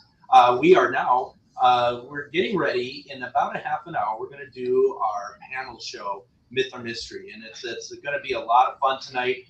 There's a lot of great conversation about videos that we're going to show, and whether or not everyone else thinks what we're showing is real paranormal, or in fact maybe something that isn't. And it's not like we're trying to fool anybody. It's more of like there's a video out there. Is it paranormal or not? And that's what we're kind of looking at here. And joining me in this half hour leading up is the creator of Myth or Mystery, and we do this every Thursday at 9 p.m. We have Miriam Fresh with us. And Miriam, how are you doing tonight? Happy Halloween. Hi. Am I the only one that dressed up? No, Adam dressed up. I came as a Wookiee. We gave away, and did you all see the Kermit the Frog? Hello, can you hear me? Did you all see the Kermit the Frog earlier, Miss Piggy, that came through here? They were fantastic. Are they over there? They were fantastic. I gave away 2 mugs. I gave away 2 Myth or Mystery mugs to them because they were just too good to not. And I want to see. They're on video. They're on video, and so I'll send you the. Actually, if they're over there, can you come on over? And are they over there? Can you come back on camera for Miriam? Okay, here we go. Here is Kermit and Miss Piggy. Isn't that awesome? You definitely deserve the mug. That's adorable. Yeah, that was great. Thank you both. So that was awesome, and thank you for keep coming over here on command. I appreciate that greatly. Yeah, is that fun? I think this is so cool. I love it when people are original. I cannot be original when it comes to dressing up. I'm never any good at that personally. Well, I mean, obviously you're in a sweatshirt. Yeah, and obviously you just fell back to a witch. So I mean, some might argue that's not dressing up. So. You know. I mean, I don't look like this every day. Do I? So Myth or Mystery is on at going to be on at 9:05 tonight, and I'm part of me wants to tell you my You can do it. Yeah, I know it's gonna be tough, and this is only hour 2. My costume that I wore that I kind of got in trouble with when I worked for Best Buy Corporate years ago, because I was a manager at that point, and we had a costume contest. And I hate dressing up. I really do. I don't like it at all. And right, exactly. And so I'm like, well, I'm at my parents' house, and my dad has this like really funky pair of sunglasses, and so I'm like, I'm gonna wear those. I'm wearing a sweatshirt. So I go into work the next day because that's how far in advance I planned this. I go into work the next day, and they're like, "What are you?" And I have the sunglasses on, and I have the hood over me, and they're like, "Who are you?" I'm like, "I'm the Unabomber," and they were all just like, "You're what?" And so I won the costume contest. Seriously, you did? I did, but they wouldn't give me the prize. Because I was dressed as, yeah. I mean, we make mistakes. I was younger. I mean, I wouldn't do that again. But it was certainly at that point. It was like, and this is kind of also my way of like, you want me to dress up? This is what I'm going to dress up as. I don't want to do it. This is what happens. That's the way of getting even. Right, exactly. And they got even. They fired me later. So it's not over that. Because of the costume. Yeah, no, right. Well, I mean that they didn't say that directly, but. No, it was a couple of years later. You're okay with that hat over there, or I mean, can you find it? I wanted to speak up more. It's not. I wanted to. Couldn't it? It wouldn't be great if it did that. I should have put something in there to make it. I really have no opinion one way or the other of how your hat sticks out. Well, obviously, you're dressed in a sweatshirt, and look at Adam. Come on. I try not to look at Adam. I want to go talk to not Kermit, Miss Piggy. Well, they're not on command over here. They're real people. They're not Muppets. Here's the thing. Did you see what we have going on in this house, 300 Clifton? Okay, I want to show you. We have cameras set up throughout the whole joint here. Okay, and this is all the second floor. So right now there is. Is there any investigations happening at the moment? They're still up there, yeah. They're still up there. And I haven't done we did one cut-in, and it was pretty incredible. They were just getting voices. We were seeing orbs. They're getting a lot of stuff off camera as well. And it was... Which room are they getting voices in? I didn't... What did you say? What room? Which room are they getting voices in? All of them. They were getting them in all of them. Okay. Well, that doesn't help. Okay. Well, the main one that they were doing was the penthouse one. The penthouse one was the so this one. Yeah. This one. And this is where we went to. Okay, can I see this one? And who am I talking to? Greg. No, who's the female? The female I heard. Oh, that's Shar. You've never met Shar. Hi, Shar. That's what over, Shar? Can I see her little face or no? Yeah, we're working on it. Don't you worry about it. We got a pizza on her chair, okay? We can. You don't have to sit on that pizza. Well, thank you. You're welcome. We're professional. Thank you. All right, your mic should be on. Here we go. Here, let's see now. Here we go. I've been saying that for like 45 minutes, but here we go. Is that Shar? No. This is Shar. Well, is that a ghost or is that a real person? Hi. You tell me. You're the medium, so. It looks like very much like a human person. Yeah, then you're probably right. Most days. Shar, I've heard so many great things about you. It's so nice to meet you. Oh, likewise with you as well. So it's nice to meet you too. Let's get everyone back. Again, I'm the only one that dressed up. Is it Halloween? Did I do something? Am I on the wrong night? No, you're fine. I dressed up last weekend when I was in an event, so I was kind of like done being dressed up. All right, that's fair. Yes, go ahead. Sorry, you're the host, not me. Well, I mean, even on Myth or Mystery, but that doesn't seem to work either. But you're dressed up over the weekend as? I was Wednesday Addams. Oh, that's so cute. You must have looked great. It was good. I won a tiara. I was happy. You won a tiara or you wanted one? No, I wanted it and I won it for the costume. So I was like, yay. Oh, that's awesome. Congratulations. So, Adam, if you could have dressed up, you could have won a tiara tonight as well. Oh, that's a shame. I really wanted a tiara too. It would go so well with my hat. So, Guys, such bummers. so Char, your impression of the house, you've been here a lot, actually, before we before we joined your story. I know. Which is, can you share that? Are you okay sharing that? Well, it's funny because I didn't realize it was the exact same house, but I had friends that were the owners before the owners that are here now that owned the house that I met through friends, and I came here a handful of times. I came for like a couple parties, and then I came to do an investigation in the house when they first moved in. So it's funny, when we were driving here, I'm like, oh, I investigated a house in this neighborhood, and it ended up being the exact same house. So, which is so cool because I fell in love with this house, and I absolutely love it, and it's so gorgeous. It's so funny because we're driving up, because we drove down here together to kind of get ready for the event, and we're driving to this house, and Char is like, it's like, I think it's like right next door to this house. And it's like, no, it is actually this house. It's when you look, oh my God, it's the same house. But it used to be yellow. So when I looked it up online, it didn't look like the same house. So I didn't realize it was the same house that we were coming to. Yeah, absolutely. Just want to say, I see some folks. How are y'all doing tonight? You having a good Halloween? Yeah.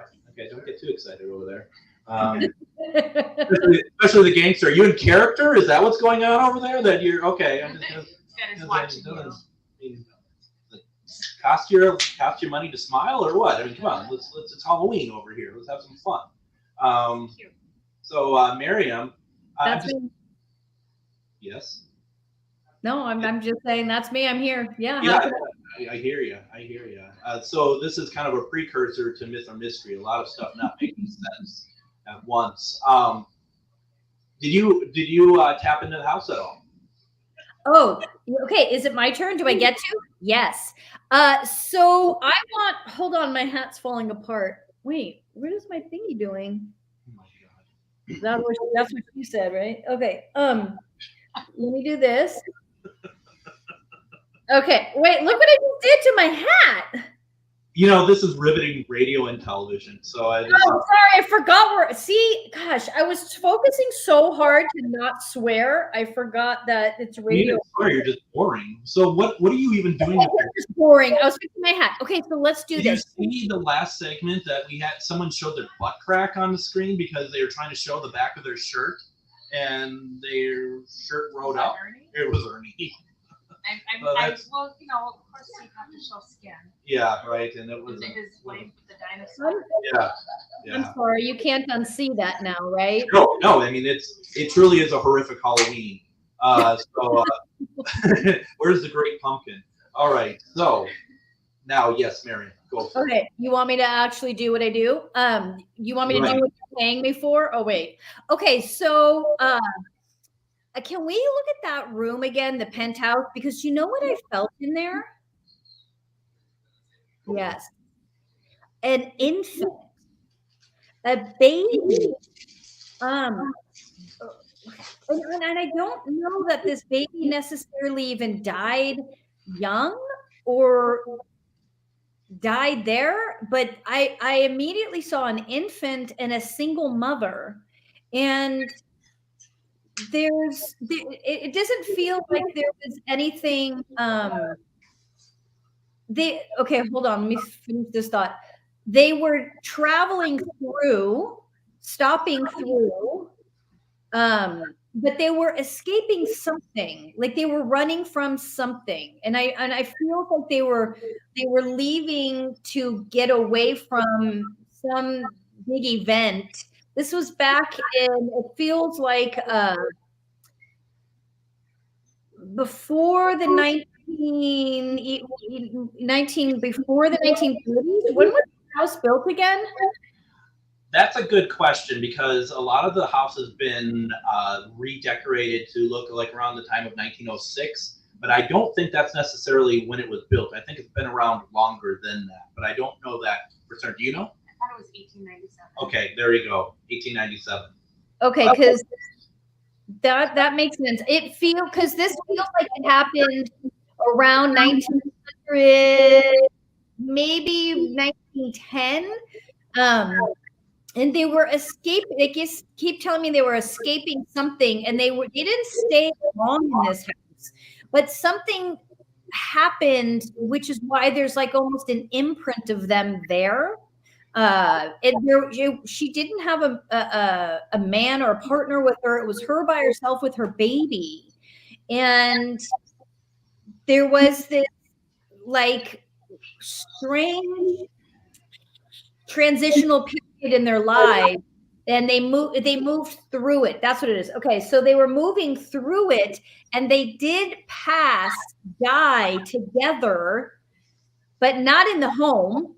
But after they left the home, it must have been a war of some sorts, because I'm feeling them dying through like an external event that they passing through. Must have been a war of some sorts, because they were escaping someone. They stayed in this home for a short period of time, but they're saying that the home was very comforting, felt actually very safe for them. It was the one time in her life where she felt safe, which is why they're coming back to this space, why they're still in this space, and why they're still there together.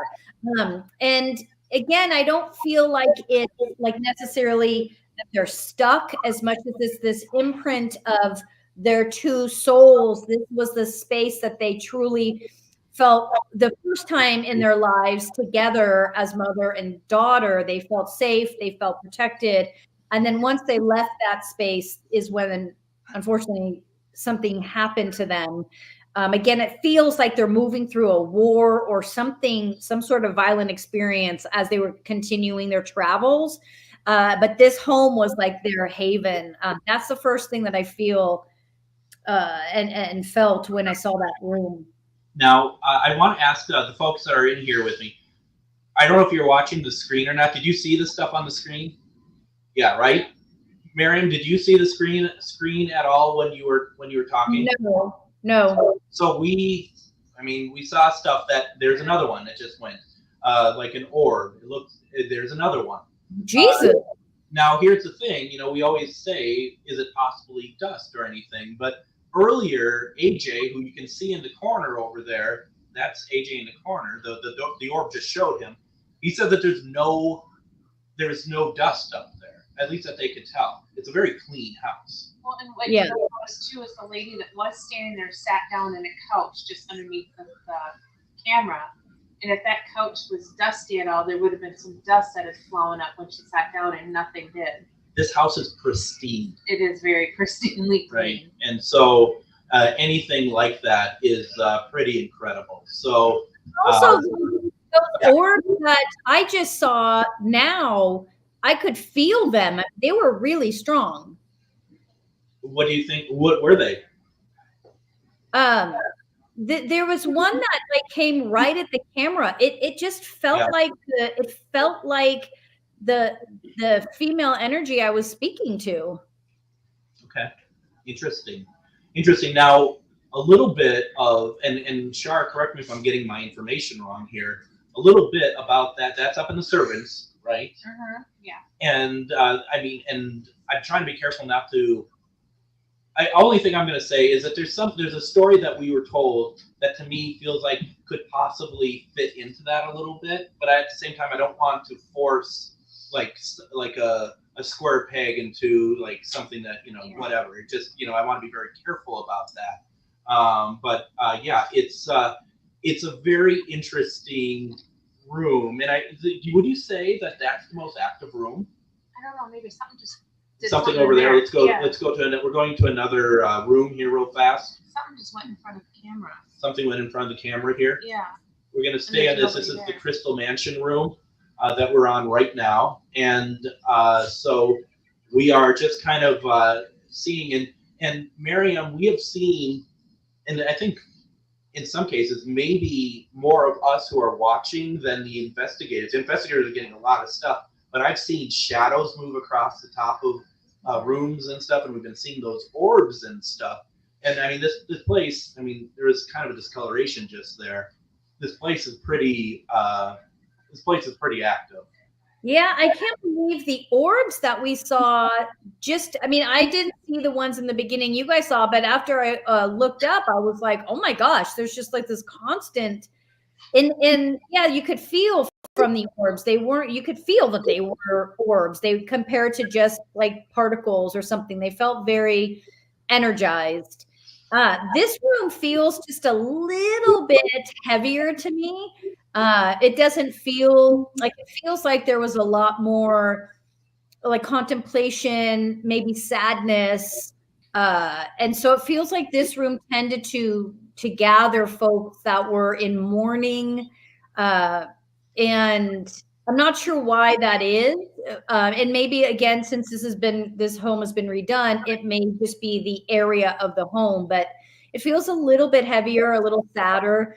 And it feels like for me, a very masculine energy, very prominent masculine energy. I feel like he's pacing back and forth, contemplating, worried, concerned.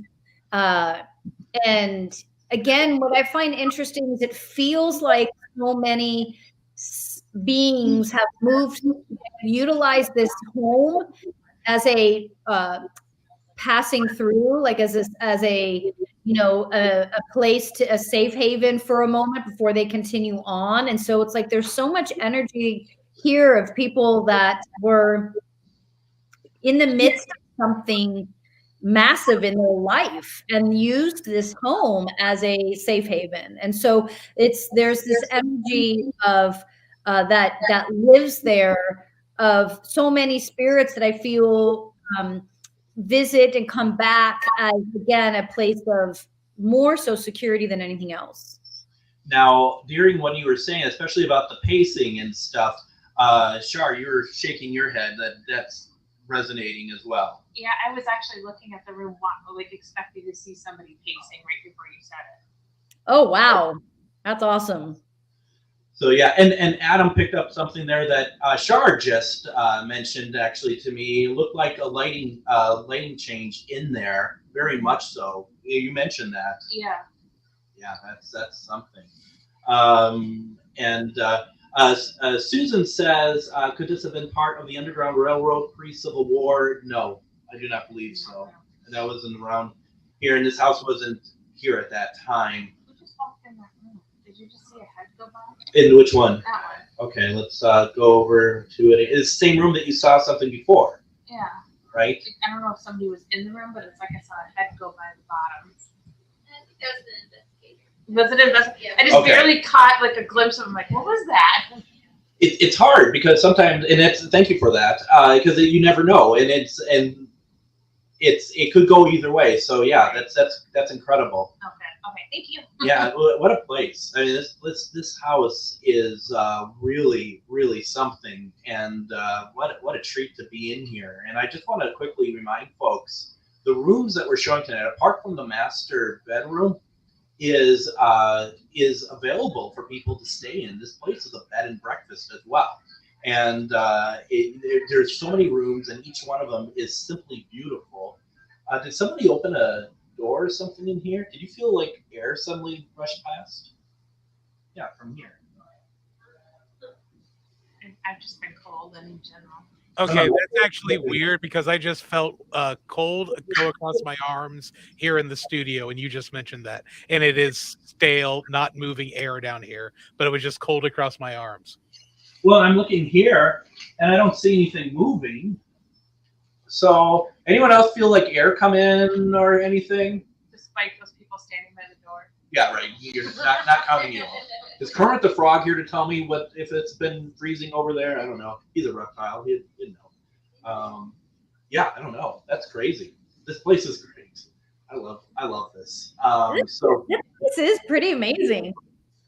It is, and they're, like you said, and you both have been able to experience it. It's like there's just a lot of great energy here, a lot of very interesting eras to this house. I mean, it's the story, the history. It doesn't end at one point. It just keeps going with every person, every family, everyone who moves in here. the story just continues and gets more interesting, including with your friends that you knew. I mean, Yeah. who knew? I wish I could remember everything that happened. That was like, what, 12 years ago? 2012, wasn't it? I think so, yeah. So, but, I mean, from what I remember, we got like a lady's voice, we got some children's voices. Everything we got back then was very in line with what they were told when we came back this time. Even we had gotten a brief like light anomaly going up the stairs, which is a story about the stairs. So everything I experienced back then held true still. So that's kind of cool that. And they didn't have any of the history. Like they didn't tell me anything back then, so I had nothing to go on. And Jeremy just put in a comment. He said, I had something very similar happen to me at the Masonic Temple. I believe it's a Salina one. We talked about that earlier tonight, Jeremy. In Kansas, a few years ago, ice cold air brushed past me like someone ran through me. That's a place to do an investigation, by the way, my friends. So, yeah, this is, I don't know. This is something else. Now, Miriam, we are just minutes away from Myth or Mystery because we have a hard out coming up here that we're going to have to get to. Are you excited? Are you excited to try this in this kind of new sort of hybrid format tonight? Oh, I think it's going to be a blast. Absolutely. Could you imagine if I said no? No, I don't think I want to do it. I'm out. Yeah, well, that's how that works. I mean, maybe the hat's too heavy. I don't know how it's working for you. This hat is very heavy. I'm very excited, though. Is Shar going to hang with us, though? I want Shar to stay. Are you able to hang? Sure. You just got to talk closer to the mic. People are saying you need to talk a little bit closer. And sorry. There we go. That's how it works. Are you leaving us? Is that Kermit? Okay. No, AJ he's like in a backpack and he's just like, you going to go out camping or something? What's happening over there? It's always got to be prepared, right? Yeah, absolutely. Okay, so what we're going to do is we're wrapping up here for hour number 2. When we come back, hour number 3, it's going to be at 9:05. It's going to be commercial free, and we're going to play Myth or Mystery, our paranormal panel show. It's a lot of fun, a lot of going back and forth. Miriam likes to talk for hours at a time, so look forward to that. She laughs. But we're really excited. Thank you, folks, for hanging around with us. We have a lot more to come, so don't go anywhere. Let everyone else know that we're on the air. Up next is Myth or Mystery. You're listening to GhostBox Radio on AM 950. Come on, you know it's true. Work is almost bearable when the Stephanie Miller Show is on. AM 950 KTNF, St. Louis Park, Minneapolis, St. Paul, the progressive voice of Minnesota. Are accusing Russia of war crimes and crimes against humanity. Eric Muss is chair of the Independent Investigating Commission. Russian authorities have committed torture in all provinces of Ukraine that came under their control, as well as in the detention facilities that the Commission has investigated in the Russian Federation. Meantime, the Biden administration says some 8,000 North Korean soldiers are now in Russia near Ukraine's border, preparing to fight Ukrainian forces. Secretary of State Antony Blinken. Russia has been training DPRK soldiers in artillery, UAVs, basic infantry operations, including trench clearing, indicating that they fully intend to use these forces in frontline operations. Rocket fire from Lebanon killed 7 people in northern Israel, while Israeli airstrikes targeting Hezbollah killed 24 people in Lebanon. And in northern Gaza, the WHO says Israeli forces struck one of the territory's last functioning hospitals. Both presidential candidates in the western battleground states of Arizona and Nevada Thursday, Kamala Harris reacting to Donald Trump's comments that he would protect women whether they like it or not. He simply does not respect the freedom of women or the intelligence of women to know what's in their own best interest and make decisions accordingly. But we trust women. We trust women. Trump also made a stop in New Mexico, which hasn't gone for the GOP nominee since 2004. I treat you much better than the Democrats. The Democrats, they're destroying your country. They're destroying your country. So I'm here for one simple reason. I like you very much, and it's good for my credentials with the Hispanic or Latino community. This is AP News. Girls and boys in poverty around the world are dreaming of a better life, filled with dance, art, music, and knowledge. They dream of a brighter future with enough nutritious food to eat, a chance to learn and grow. to get an education, escape poverty, and do incredible things.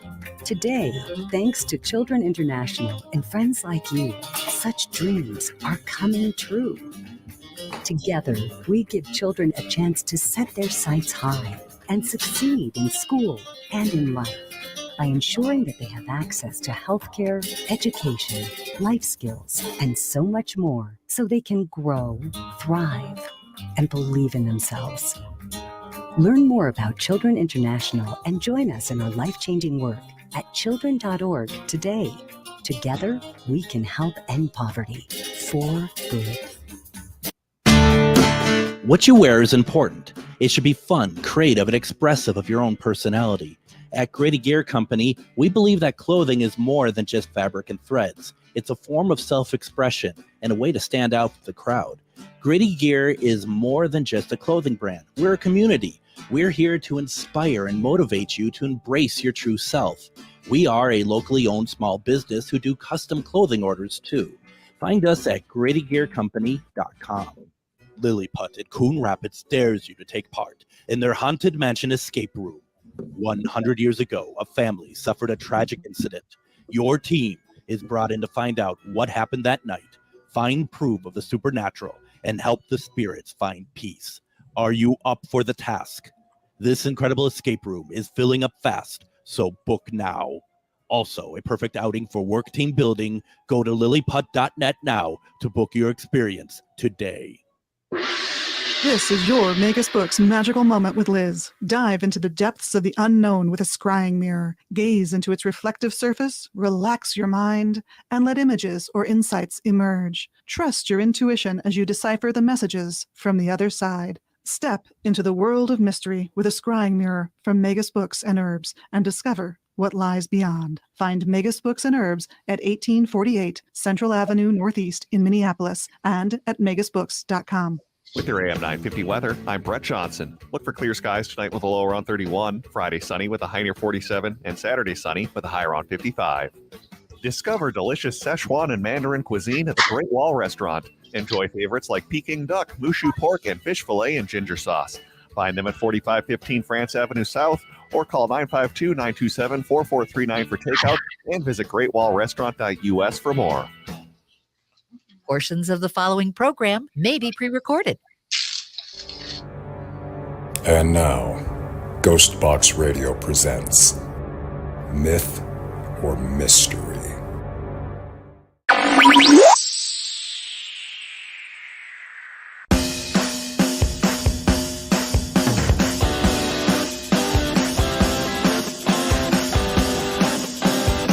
Tonight, live on the air.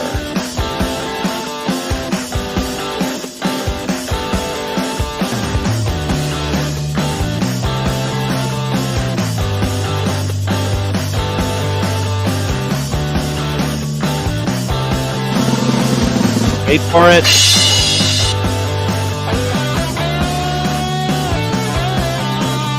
All right, the best part of the show, though.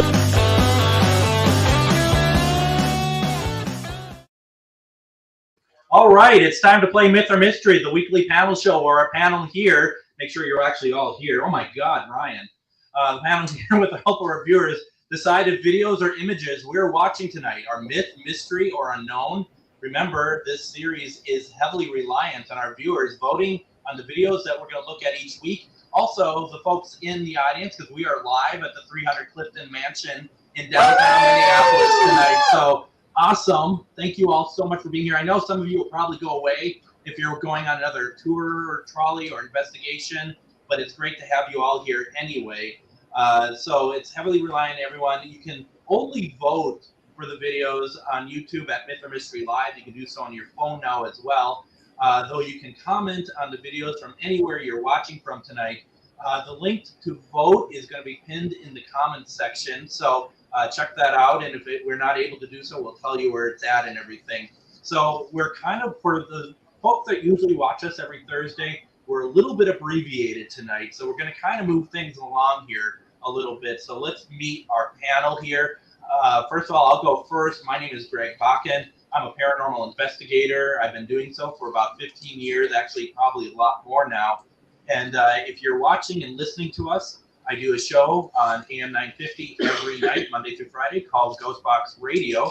It's all about the paranormal, ufology, Bigfoot, and so much more. We're going to kind of go off script a little bit. To my left is Char Savoy, the owner of Charvinity, and also works with psychic medium, French Quarter medium, Maria Shaw, and you work on events together, and you're doing some amazing things. Char is going to be joining in tonight, and probably going to be doing more of the panel stuff than I would tonight. I'm going to let you take a look and do that as well. And we'll get to you in a second, Char. I know you wanted to say something. I could see it. I could see it in your face. Next over is Harlow. Harlow is co-producer, graphic artist, research and video researcher. Harlow is also a writer and illustrator with her book, Plugged into the Paranormal, about her lifelong paranormal experiences. Harlow's books are on her paranormal experiences are to be found on Amazon. And we're going to be hearing and seeing from Harlow throughout the show. But we're going to say goodbye to her right now. And I do want to say also that we're going to be giving away a shirt. Well, 2 shirts, but there's going to be a special online shirt we're giving away tonight that Harlow did, and it's absolutely beautiful. So we're going to be talking a little bit about that in a little bit here. Now, I don't see Ghost Inspector Greg on. Let me see if he's a little late. Maybe I need to add him to the stream. Let me just check here real fast. No, I don't see Ghost Inspector Greg. He was 7:30 because he has 7:30. grandkids. See, you gotta forgive me because you're talking in a time stream that I am not familiar with. I am from the Central Standard Time Zone, Miriam, so you'll have to forgive me. 9:30. So 9:30. Well, now you say 9:30. I had to do the math on my fingers. So before we go any further, oh my gosh, what do we have going on here tonight? My gosh, we got the robot himself joining us. Ryan, he's a 15-year paranormal investigator and the evidence review go-to guy. Ryan, we like to make fun of Ryan, but Ryan is good at finding things no one else has found. And whether we like it or not, he's going to hit you with some cold, hard facts when we're going through all of the footage tonight. So it's pretty exciting. You're going to love what he does. Miriam, we just had Miriam on for the last half hour. She did an incredible reading of the 300 Clifton. Miriam is our psychic medium who specializes in remote viewing, aliens, and clearing dark energies. She is also a teacher of spirituality, paranormal, and bridging the gap between the two. Now, if you missed our show last week, head over to Myth or Mystery Live on YouTube to check it out. We had a great analysis on the urban legend, the Hanging Munchkin from The Wizard of Oz. And if you are new to Myth or Mystery, welcome. This show is very interactive, as we love to hear what you think. Because of this, we'd love to have you participate in voting, which is over on YouTube at Myth or Mystery Live, also known as at Miriam Faresh. And yes, you can vote on the phone. For those that are new, at the end of each show, we share a scoreboard for the night and for our regular audience members. Harlow has added in some Halloween flair to Myth or Mystery scoreboard, so check it out. It's going to be a lot of fun tonight. So there we are. Okay. I thought, what? Can I put the board up? Am I connected to Florida? Yes. Are you connected to Florida? I want to put the scoreboard up. Look it. I want to show everybody our scoreboard. Well, I thought that's what I was waiting for. I thought you were going to do that. Well, honestly, if we just follow the script that you wrote, then we could easily get to where we need to go to on this. There you go. That's very that was nice. fun to cover up your face like that. There's Look how cute the scoreboard is. No anger there. Okay. Yeah. No, it's great. No, she did. She, as always, has done an amazing job. Okay, I'm trying to pin that. Oh, I'm trying to. It's really hard for me. Listen. Is it the hat?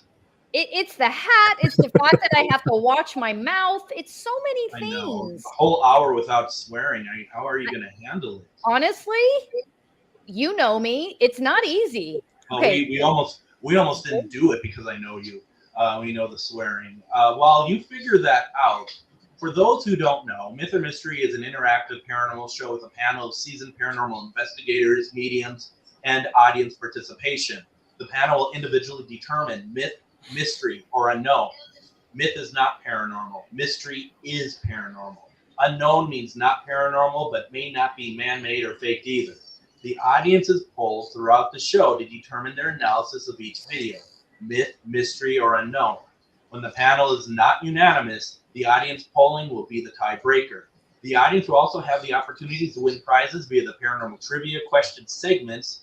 If you're watching on Facebook, jump over to YouTube to join the polling. YouTube polling is at Myth or Mystery Live. And I want to say, folks, if anyone who is in the audience now is here when we do trivia, I have a trivia question specifically for Minnesota to win a Myth or Mystery t-shirt. Okay, I just want to let you know. And if you're not able to be here, that's your problem, not mine. So now there is nearly as many people creating fake paranormal and UFO videos these days as there are people trying to capture genuine evidence. Add to that the capabilities of modern technology such as hologram projections, jetpacks, and programmable drones. It is becoming increasingly more difficult to know what is real. That's why shows like ours, Myth or Mystery, are important in helping us remember to always use our intuition and evaluate with a critical eye. So, first of all, friends, happy Halloween. It's good to see you all. Ryan, my gosh, you're in the spirit, aren't you? Let's get you on screen here. My goodness. Yeah, my kids actually made this one for me. This one was done by Logan, actually. That Oh looks my great. God, it's so cute. That is great. That is great. Also, your background looks great. Your green screen, Harlow made that. That looks really good. Yeah, I love that one that Harlow made. Now, did you go out, you all went out trick-or-treating then, right? We did. Got a little cold, but we made it around, hit almost every house that we could. Kids got a ton of candy. We'll be good. And you don't live too far from me, so you must have had like the slush as well. Yeah, we still have probably close to an inch of snow on the ground everywhere. I would think so. And then we also have two other folks joining us here tonight. We have next to me, we have Char Savoy. And we also have in the lower right corner, Adam, who very well filled in for you, Ryan, last week. And Adam is making sure that when Miriam swears that we hit the delay button on that. So we're well taken care of there. So this is cool. I mean, I am really excited. And I know I'm kind of getting ahead of ourselves here, that when we get to image number 1 and we look at that, I'm really curious to know what people think about that, Miriam. I don't know what to think about it myself.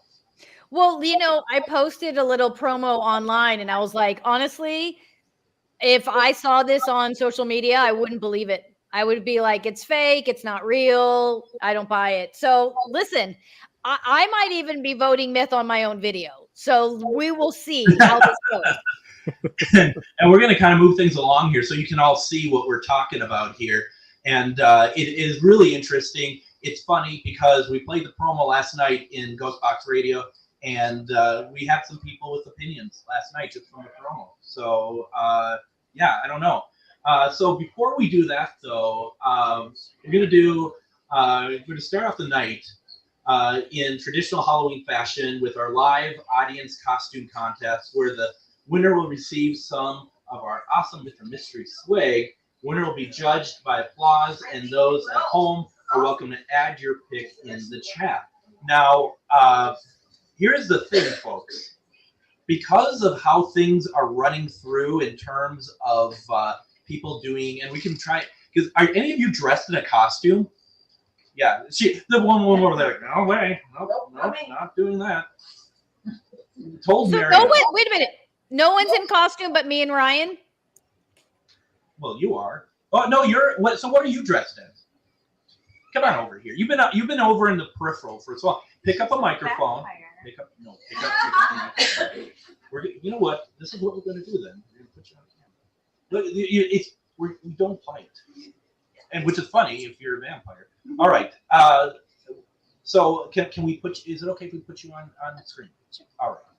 So we did earlier give away 2 mugs to Kermit and Miss Piggy, which are pretty awesome. And Miriam, you saw them, right? They looked amazing. So we gave away 2 mugs. we have, and not because you're the only costume in the room, though it does help, so we would like to award you the winner of the first annual Mr. Mystery Live Costume Contest. And with that, we have a T-shirt for you. Would you like a T-shirt? Would you like a magnet as well? Okay. So, enthusiasm. I mean, it's I don't know. I mean, I don't know if I can match that. Once we find the T-shirts, here's one. Please pick whatever one works for you. And then could you show it to everyone so that, like on camera and stuff, because Harlow made special Myth or Mystery T-shirts that have the GhostBox Radio logo on it as well. They're all the same. I don't know if they're all the same size. I didn't look at. You're like weighing them up. Like what's better quality? They're all the same quality. They're all made at the same place. The sizes. Did you find one? Would you mind showing the folks on camera what it looks like, please? So there we go. How cool is that? That is really nice. Oh, you picked the one that doesn't have my logo on it. Even better. I somehow think like it's a wise choice. Would you like one with my logo on it? Sure. I mean, I'm not trying to force you. I mean, it's just.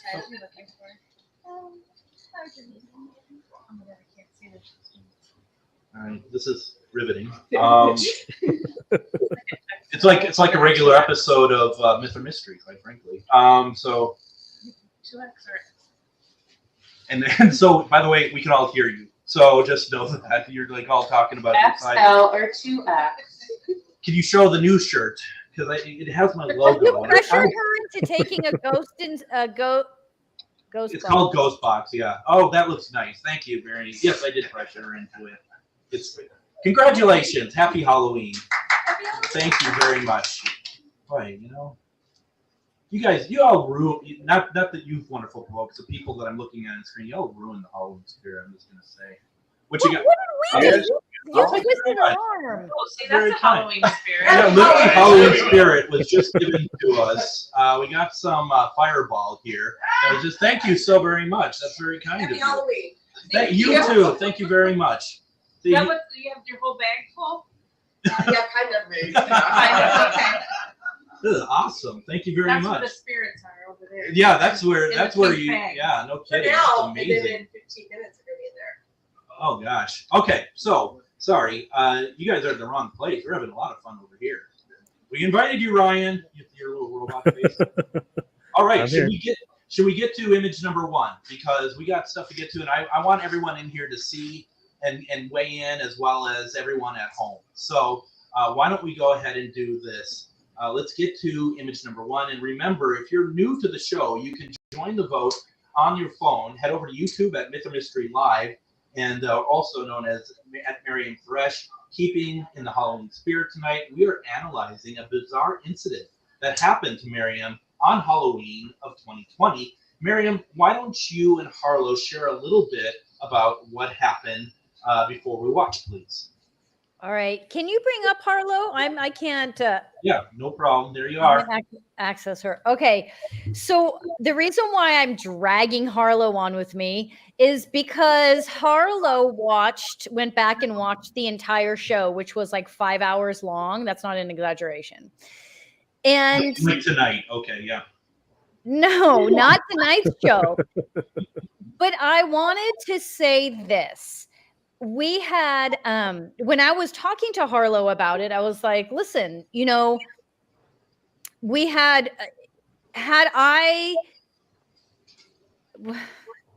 what were my notes? Well, you should start off with the fact that this happened in 2020 on the show called Unexplained Cases on YouTube. Thank you. And you were doing a remote viewing of a haunted location. Were you there? And the next day, your mom called and told you something had happened. Okay, that's why I had Harlow hold my hand because I knew I'd forget. So Harlow asked me, she said, did you ever feel anything from this doll? And I was like, I never felt anything from the doll. The only thing I did feel was like this kinship with her, where I never wanted Bruce to put her in our storage unit. I always felt like I wanted to keep her in the house, not pushed away, but just visible in a comfortable space. That's the only thing I'd ever felt from her. And so that when this happened, the strange thing is I didn't feel anything, and no one felt anything or even saw anything. And at the time I had 2 dogs, and the one dog, Daisy, is actually blind and deaf and a large dog. So if she's doing anything, you can see it. And also she's blind. So she's bulldozing through stuff. She's not she was never like dainty or by any means gentle. So just the coincidence of it happening on Halloween while I was remote viewing a location, and just the fact that through the entire show, as Harlow states, you could see the difference between when dogs were present. Even if you couldn't see the dog completely, you could see me acknowledging them or just looking and being like, don't mess everything up, compared to that moment. I think that was everything we wanted to kind of cover. The thing that struck me, because I got 6 different clips of when the doll moved. And sometimes you could see a dog and sometimes you couldn't, or you could hear a collar. When it goes crazy, Miriam does not react in the least. There's absolutely she doesn't even look up she's downloading photos on her tablet to do the remote view. Yeah. She does not react at all. So I was pretty amazed by that. All right. First time that the intro to the video is longer than the video itself. Audience, you will vote before the panel analysis. Number 1 will be played a few times. You will then have a total of 60 seconds to complete your vote. Let's take a look at video number 1. For Halloween of 2020, the YouTube show Unexplained Cases did an episode featuring a live paranormal investigation. Miriam was in costume and remote viewed the location. The next day, her mom notified her that the witch doll in Miriam's setup had moved during the show. To investigate this, I watched the episode and saw the doll move multiple times. It begins about an hour into the show when the witch's broom handle moves with a really slight, subtle motion. 2 minutes later, the broom moves again, but the doll continues moving laterally and actually faces away from the camera with jaw-dropping activity. Miriam had filled me in on the details. The doll was not animatronic. She was alone in her apartment that day, and the 2 dogs were with her in the bedroom. The AC was on and slightly moving the tapestry behind her, but not enough to move the doll. In most cases, when the dogs approached her, she acknowledged them or put out an arm to protect her setup and equipment. You can also hear their collars. Most of the 6 clips I noted where the doll moved can be attributed to the dogs being nearby, perhaps lying beside Miriam on the floor out of view. The first clip, where the broom moves with delicate subtlety, I'm not 100% sure about. But the second one, where the doll basically seems to not only shake and turn, almost as if she's an ice skater, perplexes me. I would expect that much pressure or contact would immediately make the doll fall over. The moment strikes me as bizarre, almost as if a hand is controlling it, which we know isn't the case. What do you think?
All right, and for those who are listening on the radio, that music is a countdown, by the way, for people to vote. So I want to be very clear about that.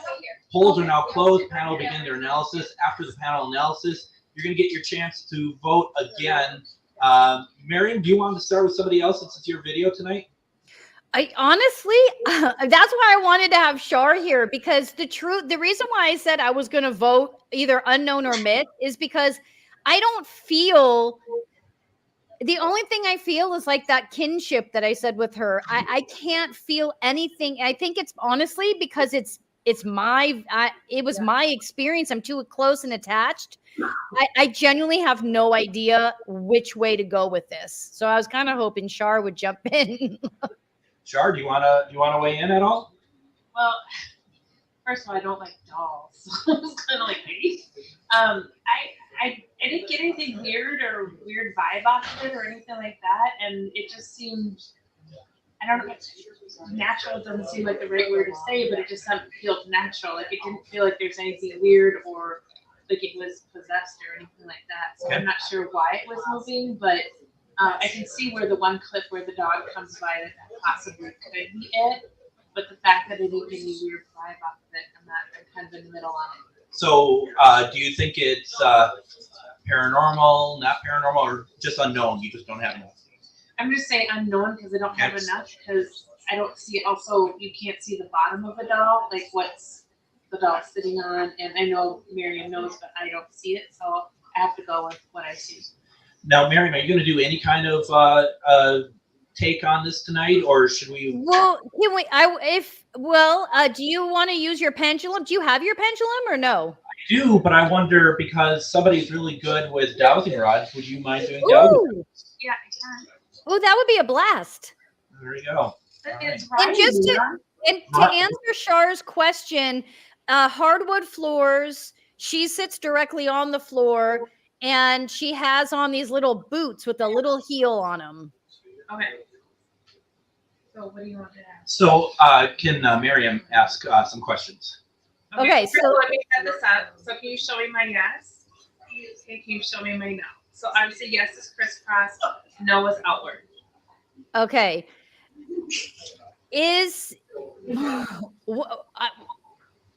Was the doll moving herself? Yes. The dowsing rods just said the doll was moving herself? Yeah. Yes. Holy crap. I mean, Adam. I just said a bad word. Crap isn't bad. Crap isn't a bad word. Oh, good. I can keep saying it. This is what we have to deal with weekly. Yes, crap is fine. You're fine with crap. Okay. Okay, so I don't know what to ask. I've never had a haunt. Like, she's not haunted, but who, what, why, how, what's happening? I did threaten. I said, Harlow, if this doll moves on me again, she's going to live with Aunt Harlow. That's not a question. That's a statement. Well, it says yes. Does she not like me? Okay, Greg, you have to ask a question. I genuinely am so beyond shocked that this is happening right now. You need to ask. Sure. Do you like living with Miriam? No, not that one. Shut up! It said no. Well. Ask if she was kidding. Are you kidding? No. Does she do or move anything else around the house?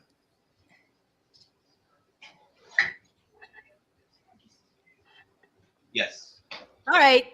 Would you like to go live with Aunt Harlow? Yes.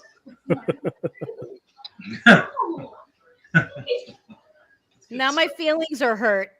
All right. Well, that was a bummer. Do you like Miriam's witch hat? You can end on a happy note. She barely said yes. Barely. All right. I don't know what to do with that. Okay, so why don't we do this? Okay, so Ryan, would you like to go next? Sure. Do you have a setup tonight? Yeah, I should be ready if you want to. Okay, let me. I need to reset you. Hold on. There we go. There you go, sir. Okay.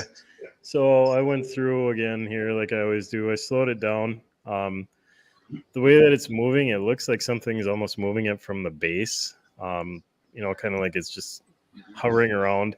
It's hard to tell because that bar is there. We can't really see what's going on the floor. The way it's moving, it does almost look like something's playing with it, like a dog is just pawing at it or something like that. But then what I wanted to do at one point here, you can see that tail come up, and when it brushes the doll, you can see that it's actually touching and it's rubbing up against it, but the witch isn't moving at all in that point. So it has to take some force to move it, which is kind of what makes me question this, because this thing is moving a lot. For it to move around like that, and Miriam, for you not to notice, that kind of makes me lean towards an unknown. I wish we could see more of it, but I don't have enough there to go myth, and I don't have enough to go mystery, so I got to go unknown on this one.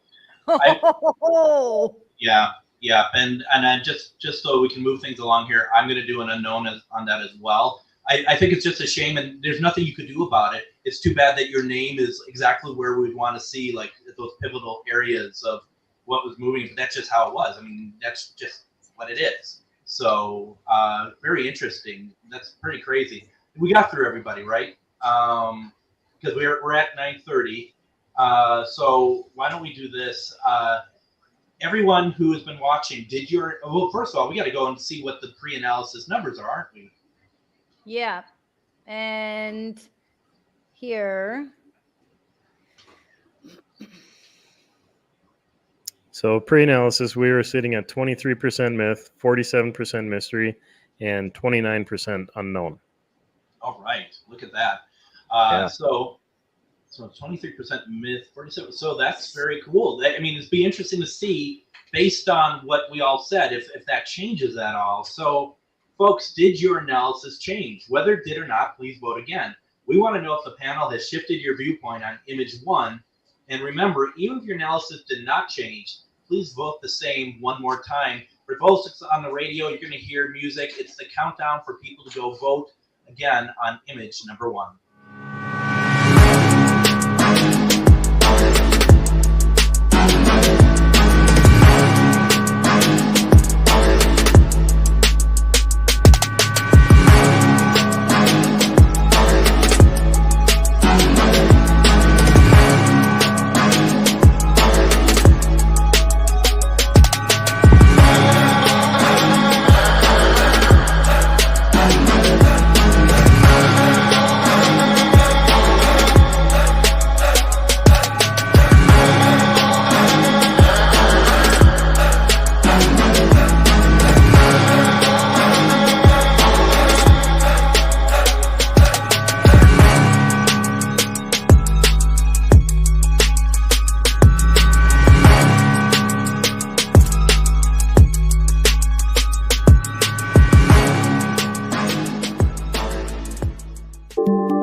The panel was able to give what they thought about the video. Now it's time to hear what the audience thinks. Miriam, what's in the comments?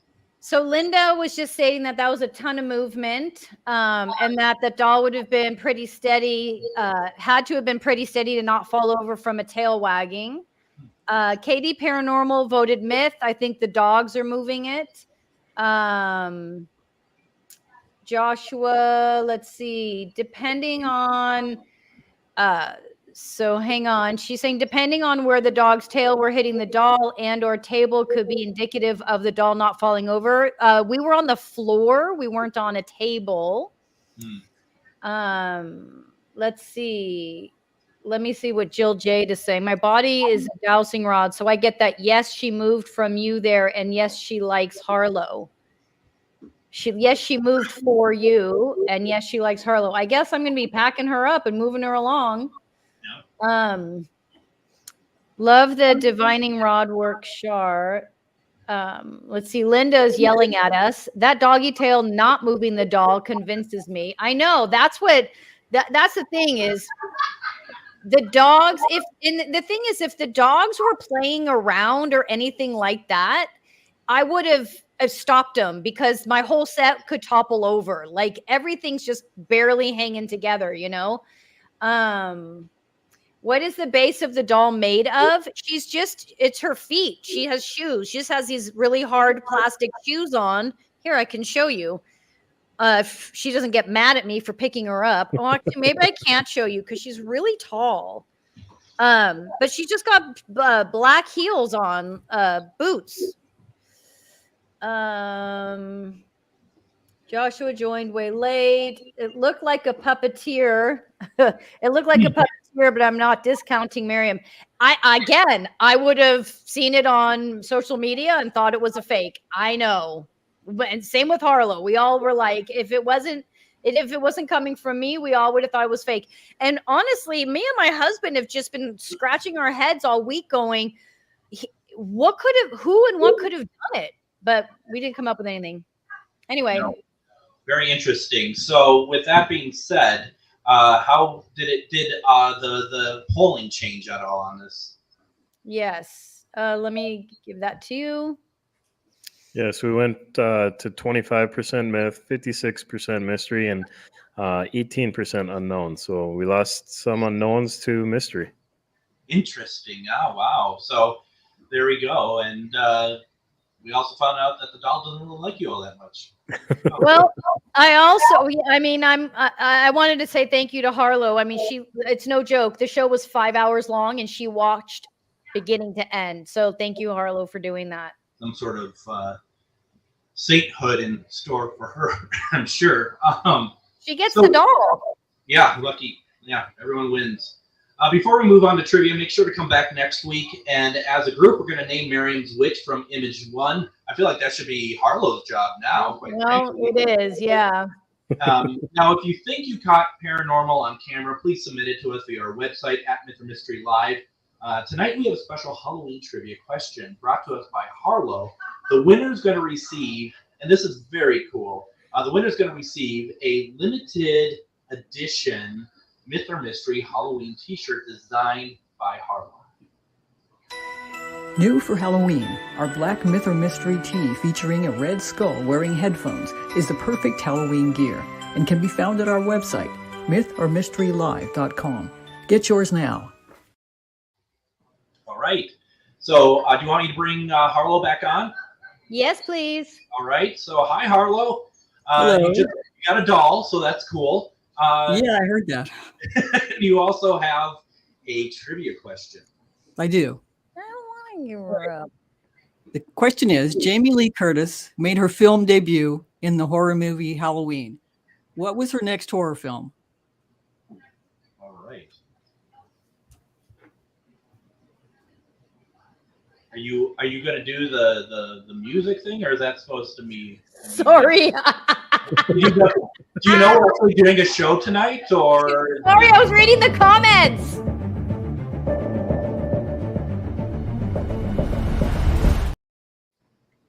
It's like we've never done this show before. I love it. It's fantastic. Wait till I tell you what's going on in the comments right now. Hold on. Oh, do you have your Jeremy buzzer? Six Boys has it. So wait, hold on. Is it right or not? Because I need to do this. And you're do you know the answer? No, I don't know the answer. Buzzer. Incorrect. Okay, good. Not prom night. Way to go, The Fog. All right, Sticks Boy gets it again. It's like we've never done this show before. I swear. Wait, can I tell you though? No, Congratulations, Sticks Boy. Violet ordered a Halloween shirt, and then Mandy cracked me up. She's like, "Does Harlow even want that doll?" Right? No kidding. Can we introduce somebody onto the show before we go to the viral video segment of the week? Of course. So it's what we have here is Ghost Inspector Greg. And you know Greg from the weekly viral video segments, and he is fourth-generation paranormal investigator, having his first paranormal experiences as a kid working with his father. Ghost Inspector Greg is known as the celebrity ghost whisperer for his work with celebrity spirits. And Ghost Inspector Greg, we just wanted to say hi. How are you doing tonight? Happy Halloween. Well, happy Halloween. Here I am at the Glen Tavern Inn in Santa Paula, extremely haunted location. And I got an array of various tools that I'm going to be using tonight to try to communicate with the dead. That's fantastic. Have you had any? Have you just set up, really, right? Say that again. I'm sorry. You've just only set up now, right? So I just got going and whatnot. Now I'm in room 301. They talk about room 307 and 308, but I've been here, a handful of times, and 301 to me has the best activity. So okay. We'll see what happens. So why don't we do this, Greg? We're going to finish up Myth or Mystery, and we're going to do your viral video segments now. But then in the 10 o'clock hour, folks, stick around because we're gonna spend a lot of time with Ghost Inspector Greg and see what's going on. How's that sound, Greg? Yeah, that's great. We'll walk downstairs. We'll check this place out. I've had cold spots, smelled perfume where there is no perfume, seen mist, so many things. You never know what we might catch. Awesome, Greg. It's so great to have you with us tonight. Absolutely, guys. Love to be here. All right. We'll catch up with you in a little bit. Moving right along, though, it's time for a Myth or Mystery video segment brought to you by who we just saw, Ghost Inspector Greg. Greg will play viral video 1, and then you'll have time to vote Myth or Mystery. If the mystery receives the most votes, that video will be analyzed on an upcoming show. If Myth receives the most votes, the video will not be analyzed. It will be, in fact, sent into space. That's true. It's going to happen because we don't ever want to see it again. So go over to @Myth or Mystery Live, do your voting, and let's get started on viral video number 1. Voting is open on YouTube @Myth or Mystery Live. Let's go see what Ghost Inspector Greg has for us this week. Welcome back to another Viral Videos with Ghost Inspector Greg. Let's get into it. Do you think that a spirit can manipulate objects? Can a spirit attach to a location? Kids are getting scared at this daycare. They're seeing a mean man inside this tube. And then toys and things are getting displaced all over the place. This place had to shut down during COVID, but the security cameras were left on. This is what they caught. What do you think?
All right, so that's pretty cool. We're gonna get through, and we're gonna see whether or not that video is myth or mystery in a moment. Now, I did already award the costume contest, so I don't necessarily have a trivia question for that. But do we want to do one anyway, just for people online to answer? Sure. All right. So how trivia actually works, because they didn't really explain it the last time, is for the trivia, we're going to do, I'm going to do a trivia question here. And it's going to be an easy one because it's off the top of my head. And you're going to have 7 seconds to answer the question. If you answer it correctly, your name will be put into, do we have Scully with us tonight? Yes, we do. Am I throwing us off here?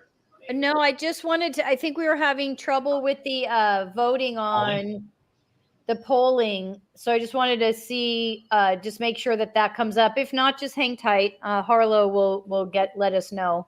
Okay.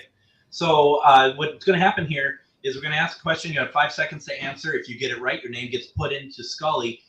Next week on Myth or Mystery, we are going to do a drawing for some Myth or Mystery merchandise that from everyone's name who's been accumulated into Scully right there. So it's a super simple one, but it's still fun to do.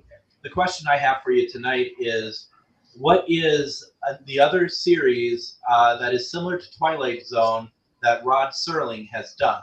What is the series very similar to Twilight Zone that Rod Serling has done? You have 5 seconds to answer the question.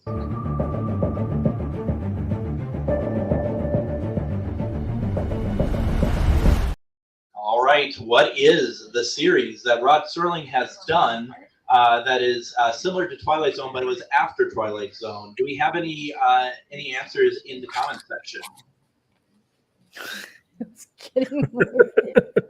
First night. First night. Really? I'm coming, you guys. I'm coming. Hold on. We have 12 minutes before we have to be done. So there we go. That was an easy peasy lemon squeezy one. So there you go. So Jeremy won? Jeremy won. You want to take down?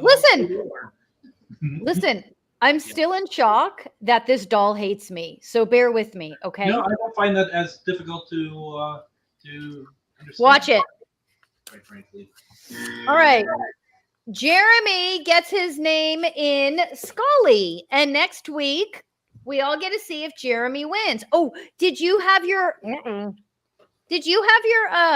your drum roll today?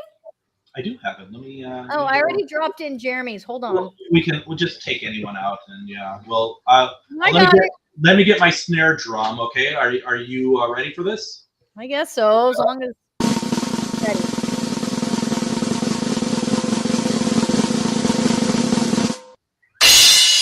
Ooh, that time was perfect. Yeah, very good. Very nice. All right. So we have that. Now, what's going on with polling? I got it. It's You up, got it. people. We got it. All right. So I'm just dealing with the witchy rejection here. And let me tell you guys what we all voted.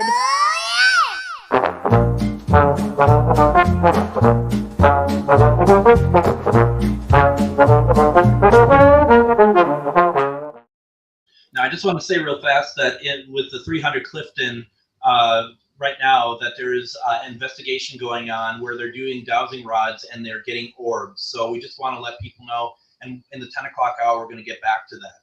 So look at that. Look at that number. Yeah, 61% mystery. That's good because that's one that I would like to take a closer look at.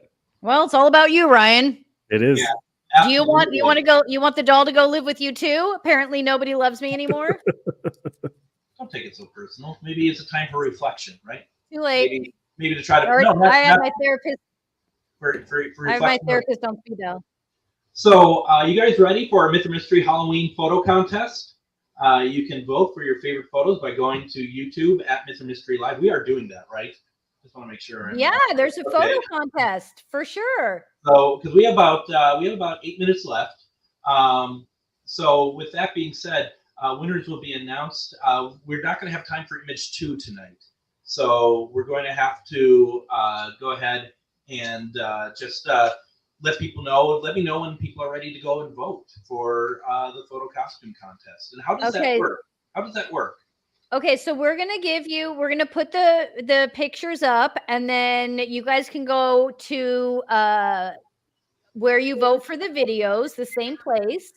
So that would be YouTube at Myth or Mystery Live, or comes up as Miriam Farish. And then you pick on which of the 4 you like. So let me just, Harlow, you let us, Harlow's going to put up the voting in just a sec. Let me play the video for you so you guys can see. Hold on, let's see. Okay, can you guys all see okay? Oh. Yeah, was that it? Sorry, it's because I can't load it up on the left. So I don't know how to, I didn't, okay, so that's not really going to work, is it? I thought I said that you could go ahead and load stuff up on the left. Oh, I thought no. Okay, so hold on. Let me load. Oh yeah, because Harlow was able to load. Mm-hmm. And listen, we're gonna do Poltergeist next week. Okay. So for anyone, the film Poltergeist, right? Yeah, we'll analyze that next week. And anything we didn't get to tonight, we'll do next week. So reason for you guys to come back. And nope.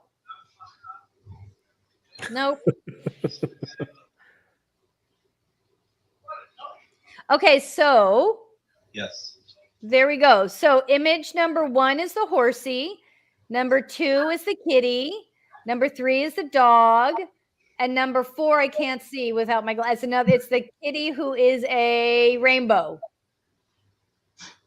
Rainbow kitty. Okay, so people can go now and vote for their favorite out of the 4, right? Oh my God, they're so cute. So go over and vote now, and yeah. And are we saying who wins tonight? If we have time, yeah. Okay. All right. Cool. Yeah. Because we'll keep polls open for a minute or 2, right? Yeah, for sure. And then we'll know Harlow, and we'll have the responses and stuff. So that's cool. Yeah. I mean, other than that, while we wait for that, I don't know, Ryan. I mean, are you going to be wearing that mask every week? That's what I'd like to know. Well, that's I was a little concerned. Is this going to have to be my new wardrobe anytime I'm on the show? This is who I am now. So yeah, this is very possible. Very, very possible here. It's hard to take him seriously because he's already such a serious guy. And then when he puts his little mask on, it's just like, oh my gosh, it's so funny. Yeah, no, it's pretty. It's you took me by surprise. I love it. I love that you got in the spirit tonight. That was great. That was the plan. I was hoping to catch you off guard a little bit. You sure did. Yeah, no, that's great. And I don't know. It reminds me of today. I went into CVS and the girl that works there was dressed up as like a cat, and she was like getting in a fight with one of the customers in there. And I'm like, see, this is why you don't dress up at work, because how are you taken seriously if you're getting in a fight with a customer dressed like a cat? I was like, that's why I never dressed up when I worked at corporate. Well, or the Unabomber, right? I mean, there is that as well. I mean, you really bombed that, no pun intended. Good stuff. What are we doing on numbers here, out of curiosity? Right now, number 3 is going to win no matter what. Number 3. And that one. Sorry, go ahead. And that one again is which one? Ghost dog. That's the dog he dressed as a ghost. He's so cute. Oh, that's cute. So. With that, what does the winner get? Nothing. Okay, well that's good enough to. I guess not everyone needs to win every time, right? I mean, gosh, why does everyone have to get a prize all the time, Greg? I don't know. You kind of set the standard. So, you get a tumbler. You get a tumbler. Yeah, they're gonna get the tumbler, which is really it's really cute. Yeah, it is very cute. Very nice. Very nice.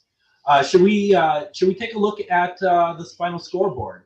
Because we're heading to the end of the program and see where we ended. Normally we do 2 images, and tonight we could only do 1 because of just kind of things that are a little bit more compact than usual. So what's everyone kind of unknown? It looks like. Yeah, we're all kind of unknown. The audience was mystery all the way, and we didn't get you in there, Shar, but you were also kind of unknown, weren't you? Yeah. Yeah. And might I add that maybe the witch just is really intimidated by her because she's so amazing. Oh, that's sweet to make me feel Here, I found better. something about that. Anyway. Char, that was nice of you to make that story up. We're Thank running out of you. time, Miriam. Harlow, what did you think about tonight? And it's a little bit more of a quickly myth or mystery. It definitely was. It was fun to get the audience's take and Char's take on the witch. It was really interesting. Yeah, I mean, it is interesting. And I mean, it's seriously, Miriam, are you putting any sort of thought into giving off the witch to Harlow, or is that just all kind of the shtick here? Oh no, I believe the dowsing rods 100%. If Harlow wants her, I'm not going to keep her against her will. But also, what's funny is the whole week I kept saying to Harlow, well, I was like, well, she's going to go live with Auntie Harlow if anything else happens. She told me that twice. Now, we didn't have much chance to do so, but Adam, we have about 15-20 seconds.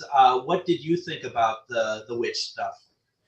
I voted mystery because of towards the end, you can see the broom and the elbow move and no dog tail. Oh, thank you, Adam. Yeah.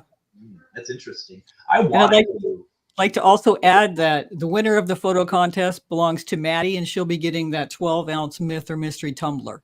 Yay! Here, this deserves a. There we are. There. I tell you, Harlow, your stuff looks so good. All your graphic art stuff looks so good. Thank you. So, and it's really high quality. And Kermit and Miss Piggy have your mugs now. So there's something to be said about that. I saw that. I was watching the show. Oh, weren't they great? Yeah, they were awesome. They were really good, and they were really excited to win the mugs. And yeah, that's good. Friends, happy Halloween. This was fun. Thank you for doing this with us. It was a lot of fun. Thanks for including us, Greg. Yeah, it moved very quickly. Folks, we are on every week, Myth or Mystery. It's the game show where we look and see if videos that we show are myth, mystery, unknown. And don't forget to follow us over at Myth or Mystery Live on YouTube. And please remember to share out this video and everything else we do. There's stuff that we normally do that we didn't get to tonight. But just know that we will be back next week, Thursday at 7 p.m. Pacific and 9 p.m. Central, live on Myth or Mystery. Everyone, happy Halloween and good night.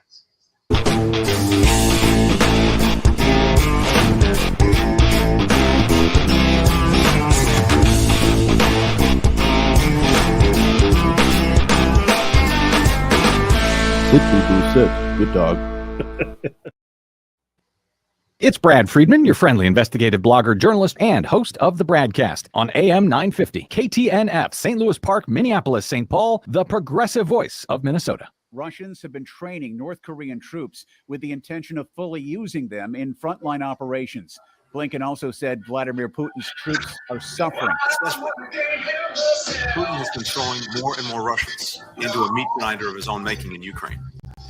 Now, he's turning to North Korean troops. And that is a clear sign of weakness. Kremlin forces have struggled to push back a Ukrainian incursion into Kursk. The Russian representative at the UN Security Council did not respond. I'm Ed Donahue. Israeli authorities say rocket barrages fired from Lebanon killed 7 people in northern Israel today, the deadliest strike since Israel launched its ground invasion against Hezbollah. Israeli airstrikes targeted militants across Lebanon. Health authorities report 24 killed. Meantime, in northern Gaza, the World Health Organization says Israeli forces struck one of the last functioning hospitals.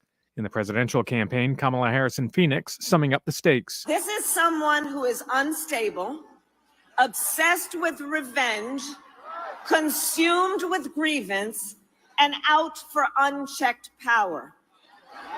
And in less than 90 days, it will either be him or me in the Oval Office. Donald Trump in Albuquerque. I believe we won it twice. Okay, you want to know the truth. And if you can watch your vote counter, if we could bring God down from heaven, he could be the vote counter, we would win this. We'd win California. We'd win a lot of states. This is AP News. Girls and boys in poverty around the world are dreaming of a better life, filled with dance, art, music, and knowledge. They dream of a brighter future with enough nutritious food to eat, a chance to learn and grow, to get an education, escape poverty, and do incredible things. Today, thanks to Children International and friends like you, such dreams are coming true. Together, we give children a chance to set their sights high and succeed in school and in life by ensuring that they have access to healthcare, education, life skills, and so much more so they can grow, thrive, and believe in themselves. Learn more about Children International and join us in our life-changing work at children.org today. Together, we can help end poverty for good. Greg Bakun here. I love historic tours of Minneapolis and seeing everything it has to offer. But if you know me, I like to include a little spooky in my tours, which is why I found the perfect combination. Minneapolis Trolley Tours does this amazing candlelight ghost tour that you have to check out. It's an extremely immersive experience. It's a trolley trip that starts out at a haunted mansion, traveling around Minneapolis locations, exposing ghost stories that the public and business owners would rather left untold. Then a tour of the aforementioned haunted mansion where ghosts of past residents from the 1800s reside, plus a lot of surprises to discover. Next, experience Gertrude's After Hours. Did I mention Gertrude is the mansion's most famous ghost? Maybe she'll show up. And you finish up the tour at Gertrude's Lounge in the haunted basement of the mansion with refreshments and Q&A. The trolleys are climate controlled and the mansion is restored to perfection. Check out MinneapolisTrolleyTours.com for more information. Have you ever met someone who not only can help you on a deep spiritual level, but also potentially change your life? Refined Divine is an extremely gifted psychic medium who travels the nation and lives right here in the Midwest. And she offers mediumship, mentorship, house and business parties, energy healing, palm readings, and so much more. Refined Divine has helped thousands, and she can help you. Hi, this is Psychic Medium Deb. I cannot wait to hear from you. You can go to refineddivinepsychic.com. With your AM 950 weather, I'm Brett Johnson. Look for clear skies tonight with a low around 31, Friday sunny with a high near 47, and Saturday sunny with a high around 55. Discover delicious Szechuan and Mandarin cuisine at the Great Wall Restaurant. Enjoy favorites like Peking duck, mushu pork, and fish fillet and ginger sauce. Find them at 4515 France Avenue South or call 952-927-4439 for takeout and visit greatwallrestaurant.us for more. Portions of the following program may be pre-recorded.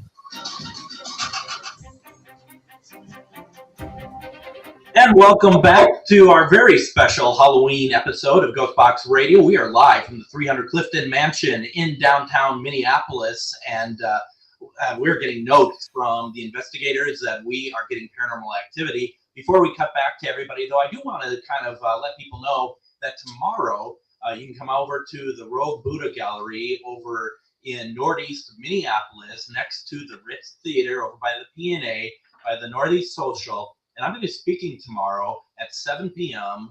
For a presentation called Inside the Paranormal. So if you haven't had enough of me yet, you can come out tomorrow. It's a $10 suggested donation. And we are just really excited to do so. I'm love to talk about this. We got a lot of stuff to talk about. So come on out, see me, say hello, listen to what I have to say. It's going to be a great time tomorrow. And we have Adam still over in Eden Prairie. You haven't walked away yet, I see.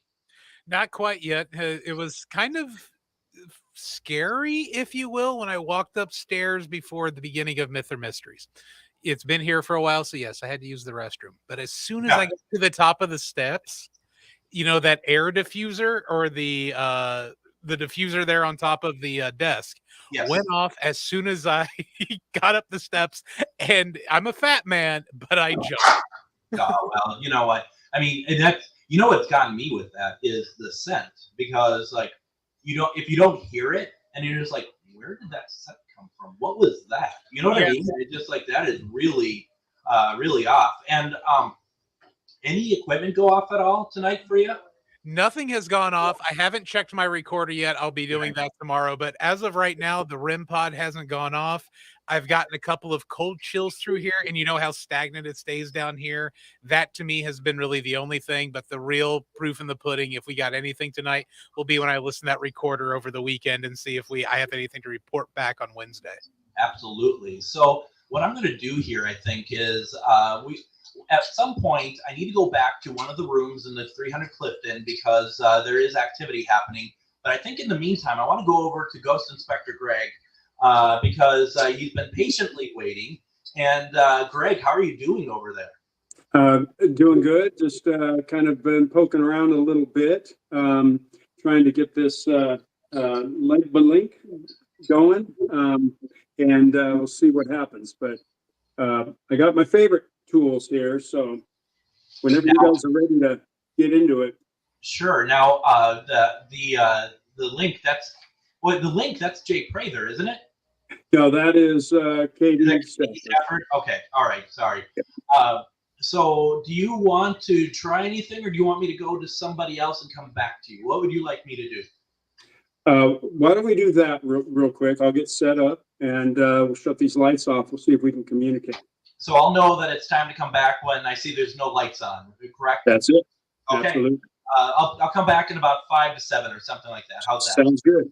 Thank you very much. All right. So now Greg is out in California. He's going to need to remind me, Glenview. I'm so sorry. And he said it to me so many times. It is such a haunted location. It's the Glen Tavern Inn in Santa Paula, California. Thank goodness. I cannot seem to get it. I don't know why. Long night. I don't know, but thank you for that. You're welcome. So let's see where everybody is at. Is there anybody over in the master bedroom? I can see on down below. There we go. Doesn't look like there's anyone in there. What about in here? Anyone in here? Nope, no one's in there. So there's nobody. That's how that works. That's okay. They were getting stuff though. Let me see if I can find Lisa's text. Actually, Liz, it might have been from you, right? Oh no, it's AJ. We're using dowsing rods and getting responses in the room with orbs. So that's something. I don't know. No orbs on your end though, right? Room with the bedpost. Over by the bedpost? Yeah, the penthouse one. Let's put that up there and just kind of take a look at that. And you know what? Earlier we had when we saw the orbs, and I don't know if you were in here at that point, that the orb was going down the bedpost as well. And Adam, I don't know if you had seen that or not. There was a couple I saw in there. The one that really shocked me is AJ was standing over by the door, and it almost looked like there was one that streaked across the bed towards AJ. That's the one that I'm like, okay, that one's really cool because nobody had sat down. And as you've mentioned before, in the little bit of the 300 Clifton house that I've been in and the carriage house, there is not a speck of dirt or dust, nothing. It is pristine. No. You can do a surgery in that house. Yeah, no, absolutely. 100%. And, as we show the rooms, once again, I do want to remind folks that you want to be able to spend time in a haunted mansion. You want to spend the night there. The rooms are available. The place is the B&B. And there are a lot of rooms, and each single one of them is fantastic. All of them. There's one right now. Look at it. You see the orb? It went from left to right, going up. Yeah. Okay. So this room has been so orb heavy this evening, and we've had the other room, the one with the dresser in the foreground. That one's had some lighting changes with nobody coming in and out. Yeah, that room right there. Yeah. So those two, I think, have been the most active tonight as I've been kind of flipping through and looking at big screens and everything. But it's been that Crystal Mansion room is definitely been kind of a hot spot, I think. What's that? In their hallway. Yeah.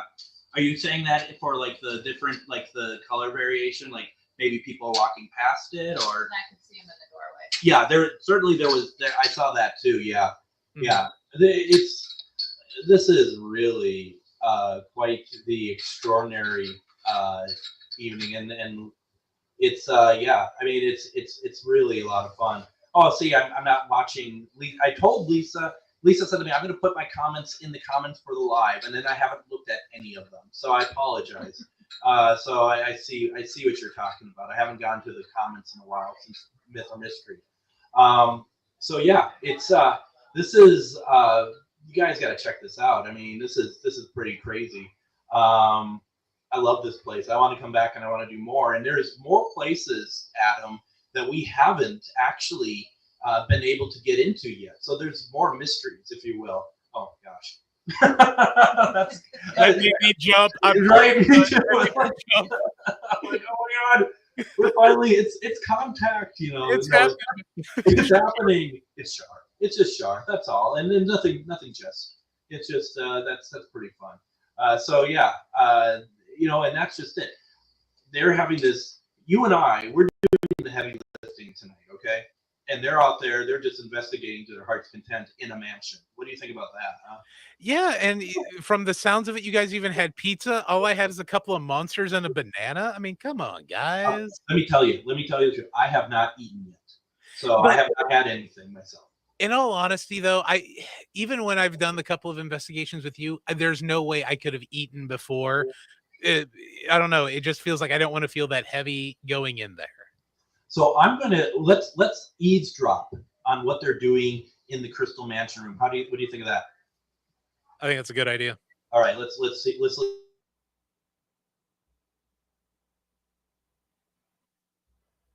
Go down the hall and share it. All right. Yeah, I'm gonna see if we get the feed up other than me. Yep. No. Because I can't see all of them, can I? Nope.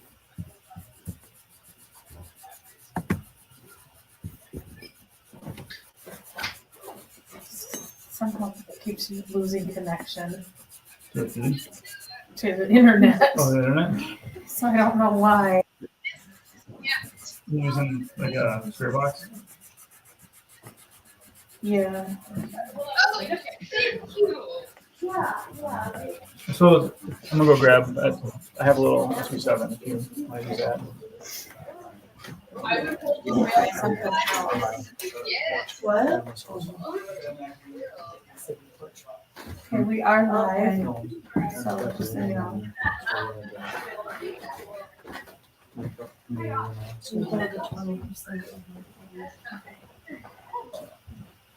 So I know we've all kind of invaded this space really quickly. Is there anybody in here that would like to chat with us? Yeah, hold on the rail.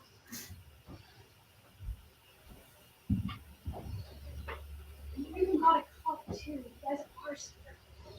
There's lots of different equipment you can use, or you can just say something out loud. Or if knocking on a wall is easier. Let's just see.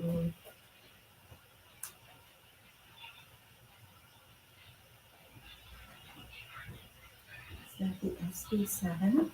I think so. Vengeance. Vengeance. Whose vengeance? Yours or someone else's?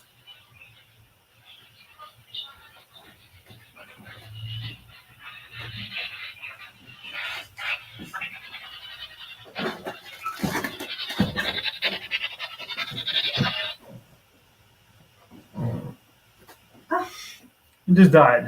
Not like the bed. God dang it. Oh, no, now it's back.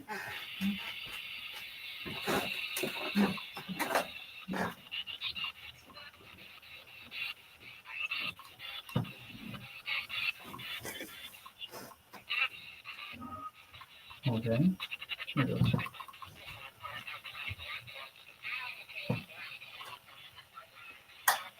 We were talking to a doctor earlier. Is the doctor still here?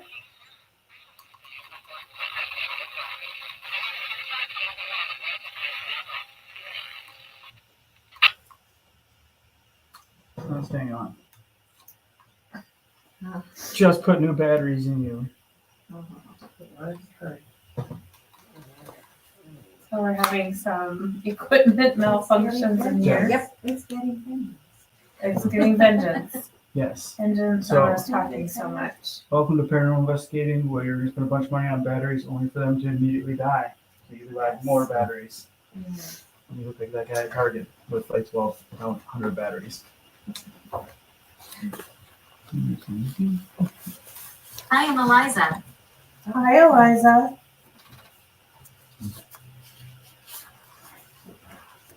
Did you live here, Eliza?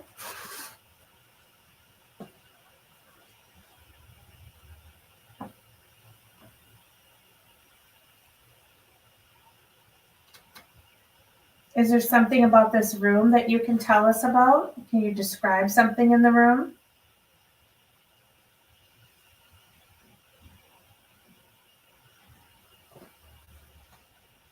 You are appreciated. Well, thank you. Aw. We appreciate you as well. Does she like this room? I think she likes the people in the room at the moment.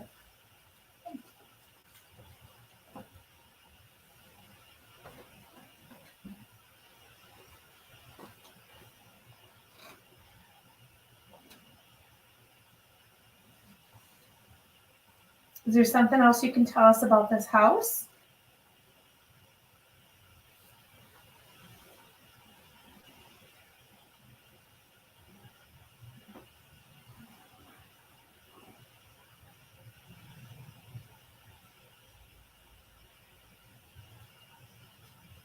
Liza, did you work here?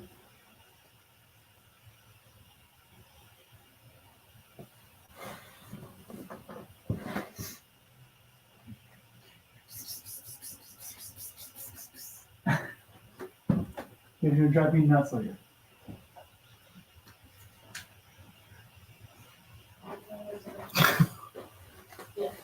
Are these saying anything? No. haven't said anything for a while. Hat, tick, ring. Ram. Sorry. Substances Judge Brace. Yeah, that's been like that since we were on it. Okay. Ship. What about a ship? Were you on a ship? Or did you know somebody on a ship?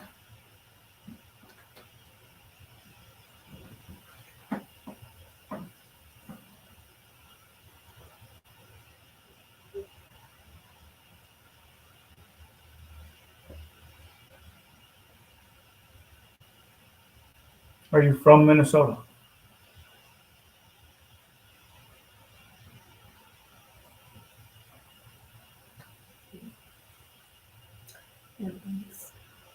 Flickering. That's the second time it's done that. I could see it behind me, like flickering. Can you make the light flicker? Are you doing something with the light?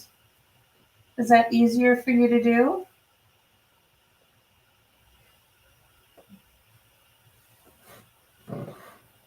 Okay.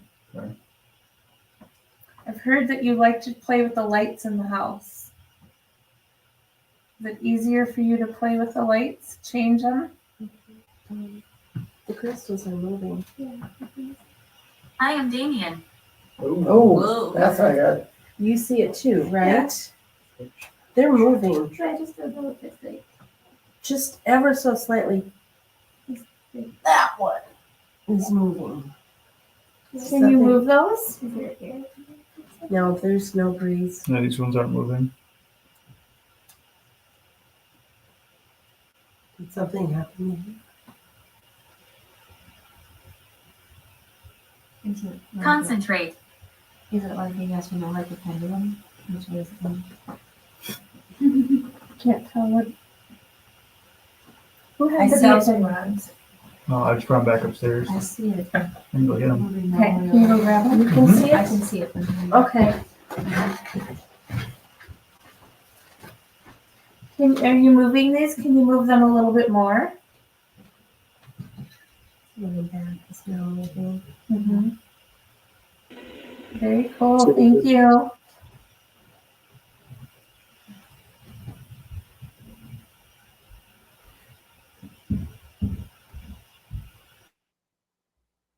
I'm going to switch gears here while they do as you can see, AJ going and getting the dowsing rod, which is kind of cool. I'm gonna go over to Ghost Inspector Greg now.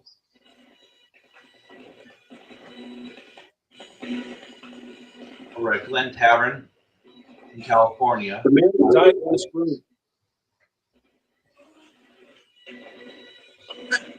Speak through this device. We would like to communicate with you. I got 3 lovely friends here. I'm not gay, okay? I got I do have 3 lovely friends there. All right, that's enough. But we would like to hear from you. We know you passed away in here. Now, the radio waves aren't real good in the area. It could be a little more, you know. Speak into it. You can do it. Just grab the words and throw them out through the device.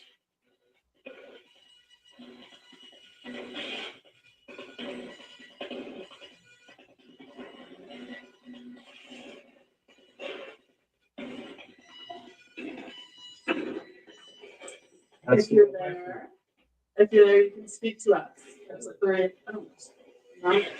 Just no problem. I won't consider that. No. Anything. No. I mean, we just want to hear your voice. If you can talk to us, that'd be cool.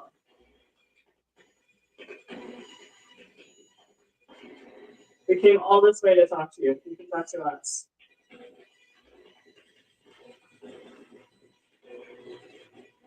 Questions? We want to know your name.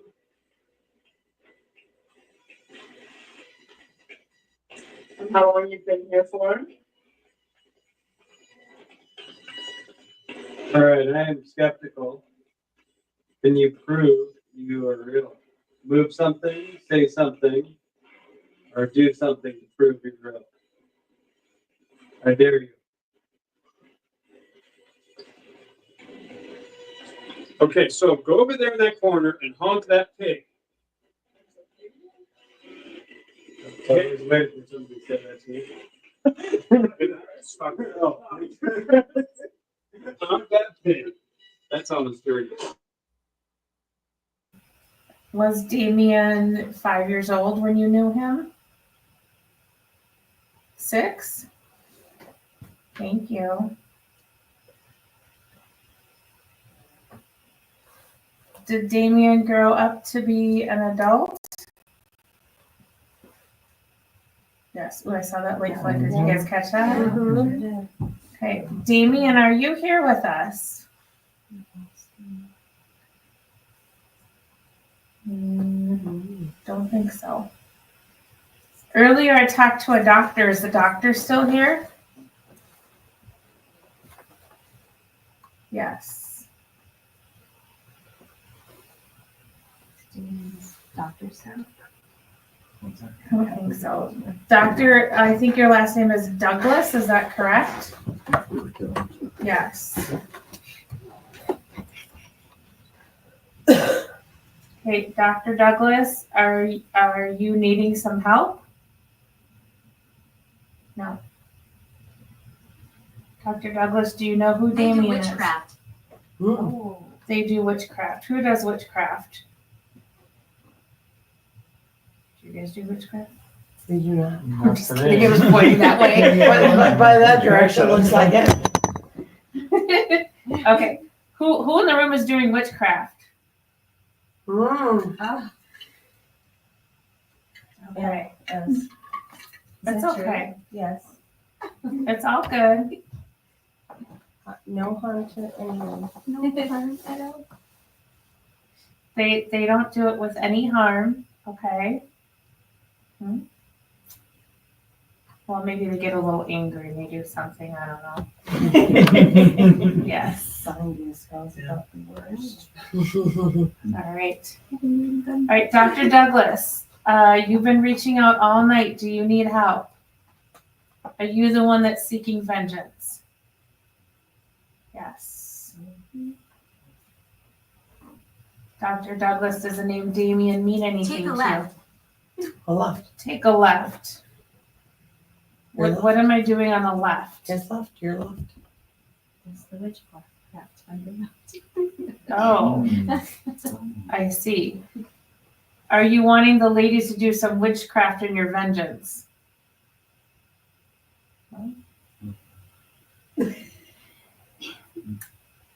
Okay, well, there's that. I don't feel like I want to go there. Again, I'm not sure that they'll be able to help with that, but I mean, I appreciate you asking and you acknowledging that could be a thing. All right, Dr. Douglas, I don't know who you need vengeance on. I vaguely remember your story, so I apologize that I don't know 100%. I am sorry. Did you get injured in the stomach? Yes, I felt that earlier. Okay, Thank you. Whew. All right. We're going to cut away from that as we're going to be taking a break here in a couple minutes or so. But Adam, I feel like that stuff that's happening in the Crystal Mansion room, I think that's pretty incredible, to be perfectly honest. There's some really good things happening there. That's really cool. And with the names that we're getting, I was trying to Google to see if we could get any correlation. Oh yeah, anything come up? Yeah, there's a couple of Dr. Douglases that actually resided in the neighborhood back in the late early 1900s. Okay, very interesting. There were two that they were, from what I'm seeing, they were not exactly at that address, but they were in that area, actually over by the women's club, it looks like. Okay, all right, that's interesting. We might cut back to Ghost Inspector Greg in a bit, but it's just a little bit harder to kind of hear everything that's happening over there. So, we'll see what we can do there. He has people with him, so I know that he's in good shape. He's in good shape to just continue investigating, and we'll see what happens. But I know that the stuff that's happening in the 300 mansion, that's really that's very incredible. Quite honestly, I think that's really fun to see. I'm kind of jealous that I'm not in there. What I thought was really cool there at the beginning of that, they brought in the spirit box. It started cutting out, and then the batteries died. Yeah. And your investigator in there is like, I just put batteries in here. Yeah, exactly. No. Now you use the SB7 a lot. Do you get a lot of battery drain with that SB7 when you're in a charged area? No, I really don't. I've very rarely have had the SB7 go out on me, but that's just that's just what it is. I mean, it's different locations. And different. Well, did you see in the Crystal Mansion room a huge orb? Did you see that? I thought that was a flashlight. Oh, I don't think so. No, I've got the screen small, so to me it just looked like a flash of light. That thing was massive. Who has a flashlight in there? Oh, it doesn't look like anybody does. I've put it back on the screen now. Oh, that is cool. That was incredible. Wow. Nice. All right. Why don't we get one more break in before we start shutting down this show? And when we get back, let's go back to the Crystal Mansion room, see what's going on. It's that place, folks. 300 Clifton Mansion. It's off the hook. This is incredible. We'll take a break. Come back. Finish up the night, everyone. Happy Halloween. You're listening to GhostBox Radio on AM 950. Gritty Gear Company is a great place to go for clothing that is fun and expressive. But did you know we also do custom orders on demand? We've worked with all types of companies and organizations, from first responders to even a certain radio station. Our team is here to help you look amazing. Our clothing is of the highest quality, and you will love your logo on the finished product. We are a locally owned small business who simply wants you to look great. Find out more at grittygearcompany.com. Greg Bakun here. I've told you about the out-of-the-world roast beef sandwiches at Maverick's Real Roast Beef, but I haven't told you about their Philly steak sandwiches, turkey bacon avocado sandwich, BLT, crispy chicken, fish sandwiches, brisket, or pulled pork. Okay, you get the idea. They make a lot of delicious food to the same standard as their famous roast beef sandwiches, and now I'm starving.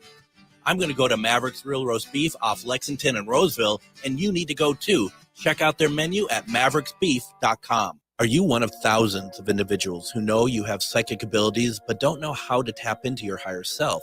Refined Divine is an extremely gifted psychic medium who offers classes that can help you reach your goals. Refined Divine holds classes Monday and Thursday at her 2 locations and via Zoom. Classes consist of manifestation, learning psychic abilities, shadow work, and healing trauma. Refined Divine has helped thousands, and she can help you. This is Psychic Medium Deb. You can go to refinedivinepsychic.com. Twin Cities Con returns to the Minneapolis Convention Center for their 4th year, November 8th through 10th. Twin Cities Con is a celebration of comics, toys, TV, film, art, cosplay, games, and all things nerdy. There is nothing like Twin Cities Con. It's also a family-friendly event where you can meet your favorite celebrities, browse the vendor hall and artist alley for the coolest merch, watch celebrity Q&As, and even more. Twin Cities Con is bigger and better than ever before. Come see from Star Wars the Emperor himself, Ian McDiarmid, along with Anakin Skywalker, Hayden Christensen, John DiMaggio, who is Bender from Futurama, WWE Hall of Fame wrestler Sting, and Sunday only Grant Gustin from The Flash and Glee, plus more guests to be announced. 3 days of action-packed fun is in the heart of Minneapolis at the Minneapolis Convention Center. Tickets start at $40. Kids tickets are just $8 for the entire weekend. VIP tickets also available, including a 3-day weekend pass, plus some really cool VIP perks. Buy your tickets and get more information at TwinCitiesCon.com. Lilliput at Coon Rapids dares you to take part in their Haunted Mansion escape room. 100 years ago, a family suffered a tragic incident. Your team is brought in to find out what happened that night, find proof of the supernatural, and help the spirits find peace. Are you up for the task? This incredible escape room is filling up fast, so book now. Also, a perfect outing for work team building. Go to lilliput.net now to book your experience today.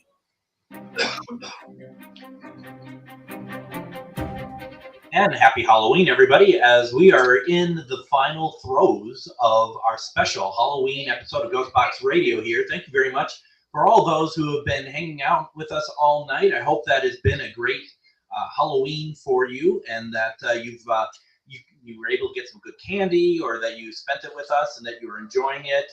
This was a lot of fun tonight. And I just want to say real fast, we are not on tomorrow. We're taking tomorrow off, but I will be once again over at the Rogue Buddha Gallery, and I'm going to be talking paranormal tomorrow at 7 p.m. over in Northeast Minneapolis, over by the Ritz Theater and the Northeast Social. There's a $10 suggested donation if you want to come out and listen to what I have to say. Adam, I'm not going to give it away, but I'm going to play the voicemail tomorrow. I know that for sure. That is the creepiest thing you have ever played for me, and honestly, I love it. It's something, isn't it? It really, really is. I want to kind of thank you, Chuck. I really appreciate that. He said exactly how I wanted to spend my Halloween. Thank you very much. And I also want to just say, folks, a lot of you have been very good about putting in the comments what you think that we should be doing on the investigation. And I think that they're all very, very on point. The only thing is because there's a group of people in there, I am not going to break into their investigation. I'm sure you would understand that they seem to be in a good place in there. So I don't want to disrupt what they're doing. So but I do see your comments. Don't think I'm ignoring you. It's just that I don't want to take where they're going with their questioning and take them on a different route, one completely. So Jeremy asked the question, Adam, you're still feeling heavy charge in the studio tonight? Tonight, it has definitely felt, and it continues to feel very, very charged in here. That's why I honestly can't wait to actually listen to the digital recorder I have placed in the other studio over the weekend, because it feels very tingly and electric in here, and it really has since everybody else left the station when the boss man Chad and Brett both finally left. Yeah, all of a sudden it hit, and I kind of looked around, was like, man, I'm by myself again. Here you are. Danielle's not with you?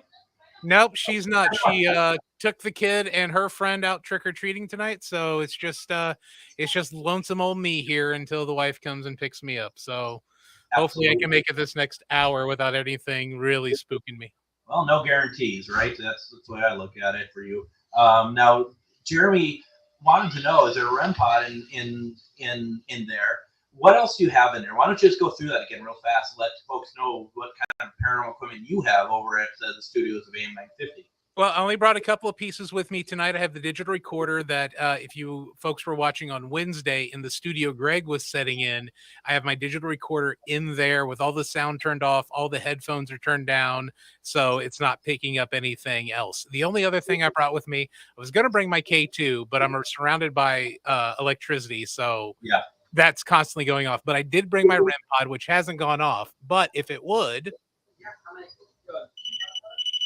That's what it would sound like, and I have to lean over with a pin to touch it. So it would sound a little something like that. Is basically little something like this. Little something like that. So okay, no, that's very cool. So that's a great question. Joshua says, talking about interrupting the investigators, he totally agreement. He's like totally in their element, and that is 100% true. Should we go back and go back to the Clifton Mansion inside 300 Clifton? And there's folks in here right now. What we're going to cut to is actually happening in the house right now, and there's a paranormal investigation happening. Let's just kind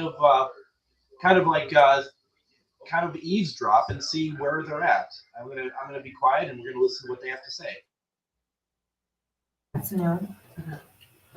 Sorry. Okay. No, just something is weird going on. I'm sorry. Do you need to step out? No, I'm sorry. Yeah, I will. So I'll just. Well, you don't have, I'm so you don't sorry. have to. I'm No, just asking if you need to. Feels off. Okay. And when I touch the bed, is when it really felt off. Okay, you know what you can say? This isn't my energy. I don't want it. Please release it. Let go. Take a deep breath. You're fine.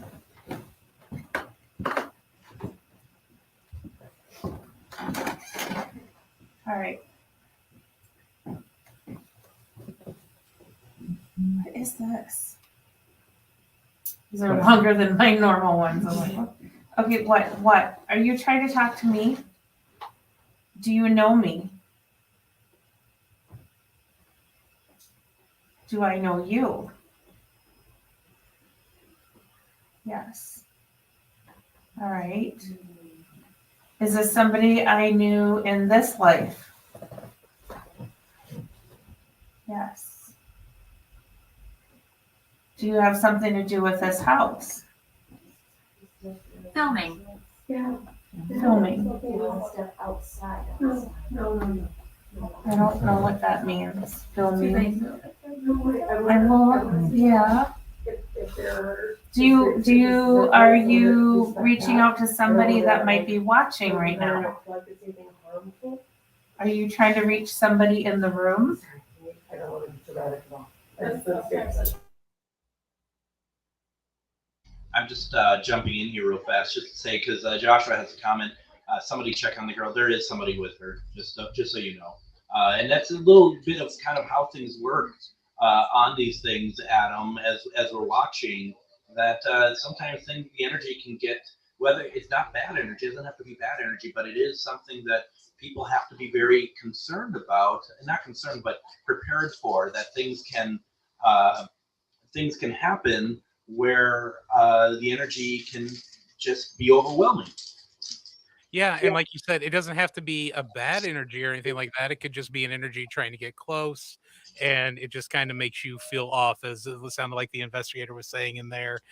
So I'm not going to think it's anything malicious, because I haven't felt anything malicious in that house at all. No. But it could just definitely be, sometimes it's the energy just kind of bumping into you.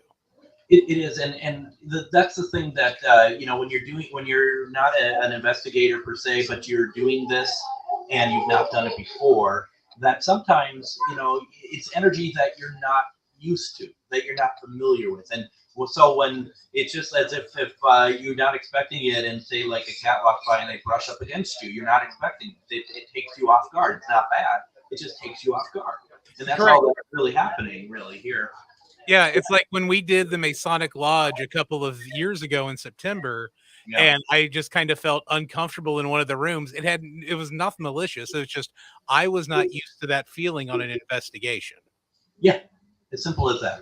And so, and reason why we're and I hope we're not belaboring the point, but we're just explaining, because Joshua in the comments, he and I appreciate this. He was concerned. He's just like, can someone check on her, please? And it's like what he didn't see is that Lisa went out with her and consume. And Joshua says, but things can consume, and you need a teammate to support you, and that's what's happening. Mm-hmm. None of that is not happening. That is happening right now, and that's why we bring in the people we do on these things, because what it is we're always looking when we're with people and we're investigating with them. We're always looking to see how people are doing. We can kind of see by their body movements, by what they were like before they came into a certain room and what they're looking like now, and just kind of see. But the person there, she seemed very much aware, and she's just like, nope, I gotta step out for a second. Totally understandable. That's quite all right. That's just how it goes. Oh yeah, because like even with me, it's like if I just feel uncomfortable, I'm gonna bounce. Yeah, I'm just gonna be like, yep, you know what? I ain't feeling it. I'm rolling out of here. And it's all good whenever you go on an investigation. Just be like, you know what? Not feeling this room. Yeah, and just go. And I'm hoping that what does happen, that they do like a saging or something afterwards, because it is always nice to be able to do a bit of your own cleanse. Make sure that you are telling the energy there that that you're not allowed to follow me. This ends here. We don't. I'm not looking for a new roommate.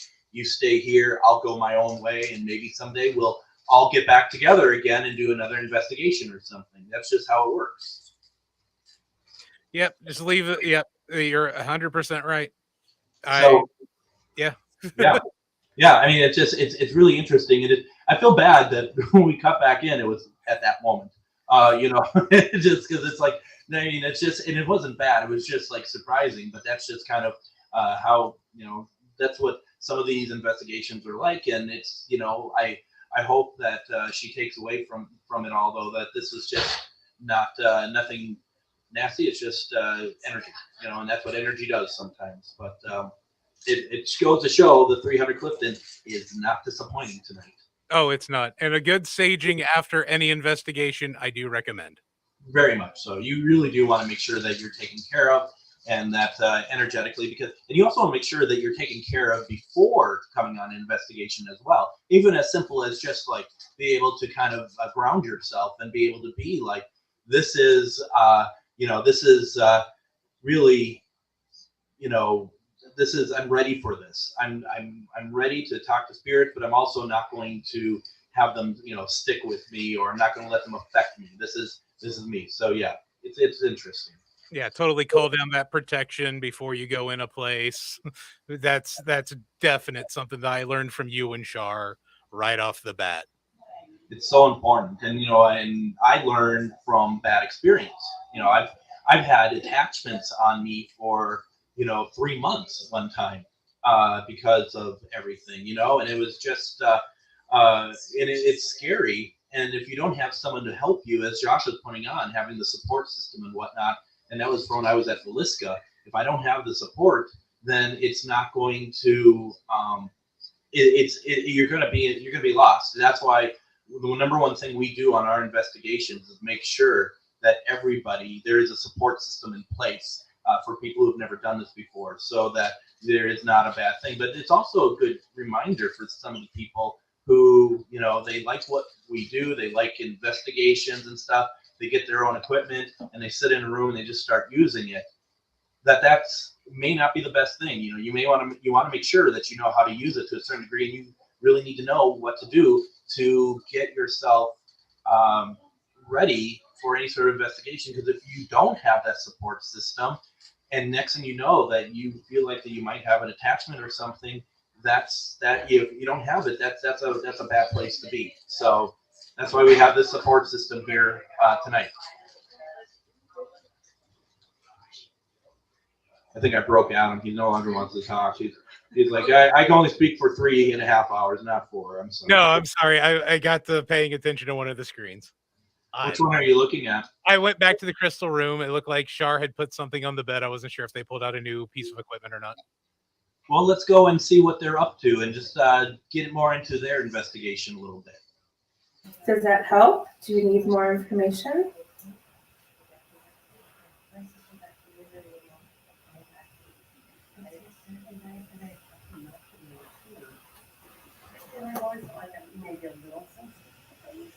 And I've had a couple of real experiences that this for my friends, for my children. I have had, but I like these great stories. I love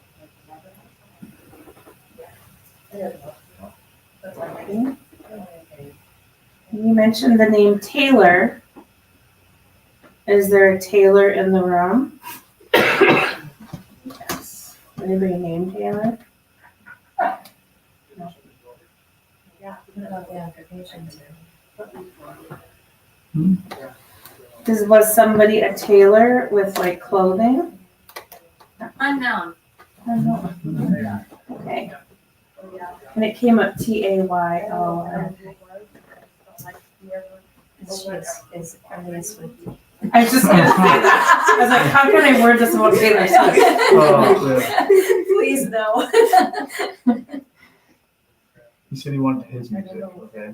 Yeah, exactly. He said he wanted his music, Exactly. right? Yeah. He is not a Swiftie. All right. Well, you have been so much fun to chat with. We totally appreciate all of your communication. Thank you for taking time to talk to us. Thank you for explaining things. Thank you for letting us in this house. Yes, absolutely. It's gorgeous and it's beautiful. Your hospitality has been wonderful. All we ask is that you stay here when we leave. Yes, please. I feel like I'm rocking back and forth. On a boat? Huh? Like on a boat? Yeah. Yeah. Also, do you guys feel it too? I feel I it. feel like I'm like doing this like. This way? And they said ship earlier, which is weird. Okay. Do you remember me from when I was here the first time, like 12, 13 years ago? Do you remember 12, 13 years ago? It happened here. It happened here. It did. I was here. Earlier times. Is there time? They don't get affected by time. They don't recognize time. I was here a long time ago to me when there was other people that were living here. And it didn't look as pretty. I'm happy to see how beautiful they've made it. I hope you are enjoying it. Okay. I want to ask you a question. Can you reset the rods, please? What happened? It's quiet. Oh, okay. All right. Can you see us? Colton. Colton. Is there a Colton in here? I don't know. Okay. I'm like Levy. All right. Are you looking for Colton?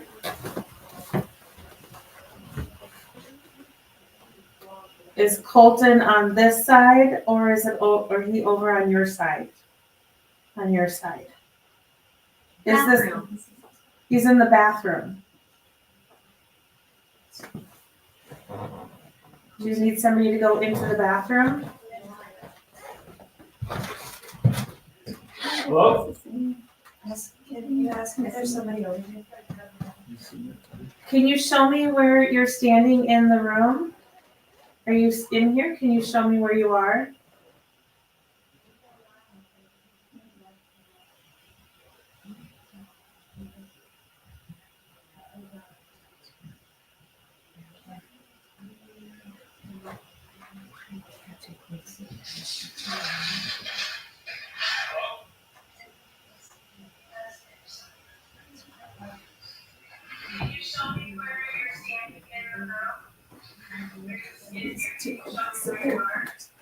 Is it really cold? They're taking over the chairs. They're taking over the chairs.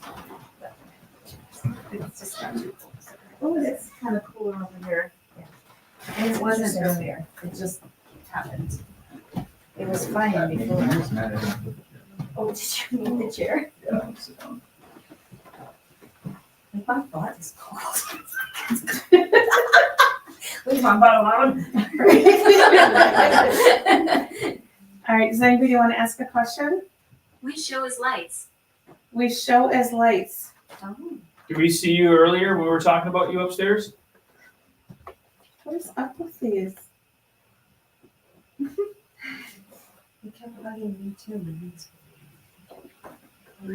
Did you hear us talking about the orbs that we saw? Yes. Was that you? Oh, okay, sorry. Can you reset for us? Was that you that we saw?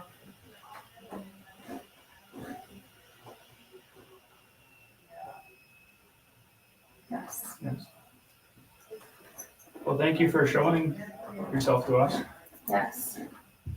I was in the room and I didn't see you, but other people did.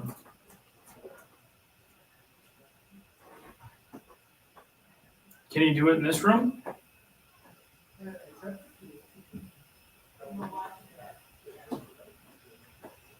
Can you show us any lights in this room? The Can camera is moving.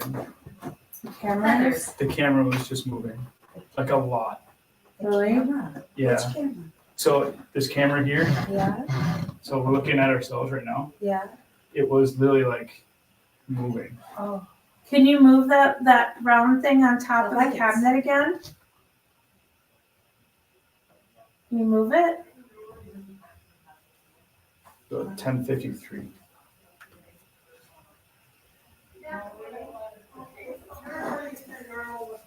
Crocodile. Crocodile. Well, I hope not.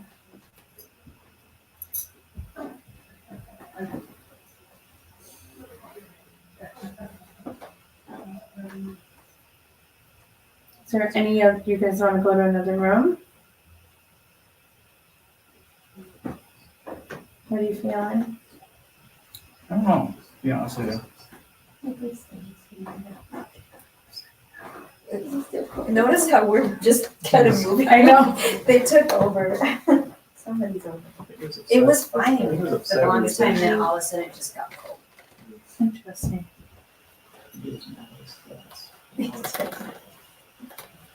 I don't know what room to go into because it seems like they just follow us around anyway. Right.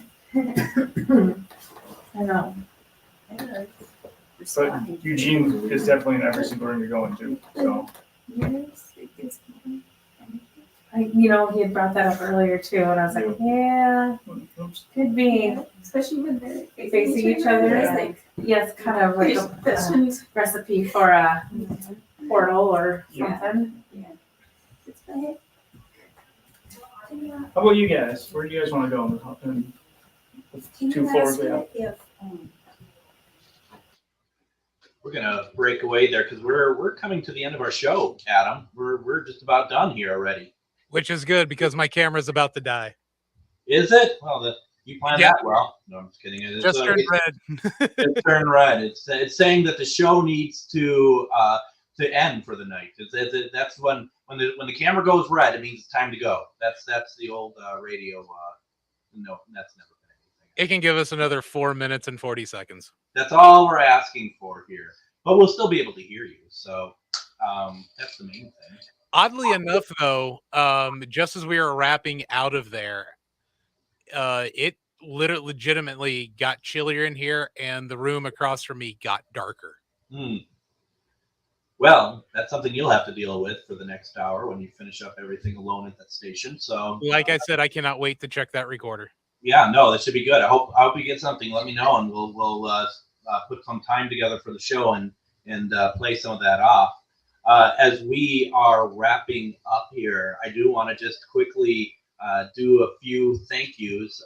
Obviously, first and foremost, thank you to John and Norman at the 300 Clifton and Minneapolis Trolley Tours for letting us in here tonight, letting us go and do all of the investigation and giving us so much access to this place. Thank you both so very much for being so helpful and being just really great about all this. This place does not disappoint. And remember, folks, the 300 Clifton is a B&B, so you can get the rooms that you're seeing here tonight. Apart from the master bedroom, you can actually book them for B&B. Also, Minneapolis Trolley Tours, they run nightly. Go to minneapolistrolleytours.com, and there you can get on a number of different trolley tours. It's really exciting. It's very, it's a lot of fun. We've done it a couple times, and it's a great tour, great narration, great visuals. It's so much fun. Do check it out. Also, I want to say just a thank you to Shar, Lisa, AJ, Liz, for being here and helping set up and doing the investigation and everything else. You all are amazing and really made the show perfect tonight. Really amazing. Once again, they set up all the cameras tonight in the house, and it looks fantastic. And of course, I would like to thank Chad for giving us so much time tonight and being able to celebrate Halloween this way. I really appreciate it, and Chad always has our back for this show. So thank you, Chad, very much for giving us the entire evening to do this really cool investigation.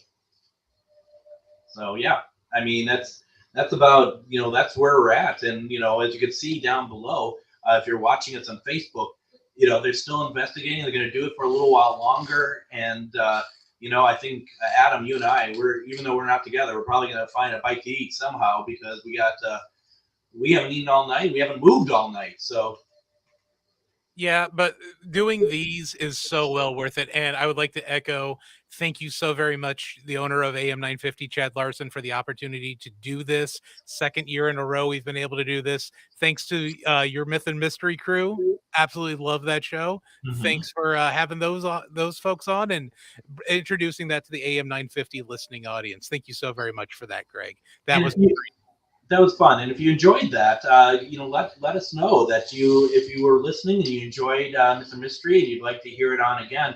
Let us know. We'd love to know, and maybe turn it into something that airs on AM 950. We'd tool it a little bit more so it's not so much music and stuff, but there's certainly a lot of great stuff with that show. It's a very unique and fun atmosphere. So. Once again, we are not on tomorrow. We're going to take the night off. But once again, please consider going out to Rogue Buddha Gallery. I'm going to be speaking at 7 p.m. $10 suggested price to get in. We'll be talking about the paranormal. I'm going to be playing some recordings and talking about some experiences I've had. And then I'm going to be back on Monday. We're going to have the folks from Twin Cities Con joining us. We're going to talk about that. That's happening next week. I believe we have a table out there as well. So we're not done yet. Adam, I forgot to thank one more person. Thank you very much for everything tonight. Really very much appreciated. Thank you so much for letting me tag along on these adventures. Oh, no tagging along. You're wonderful. Everyone have a safe rest of Halloween. Have a safe weekend. Welcome to November. We'll see you Monday. Everyone have a great weekend.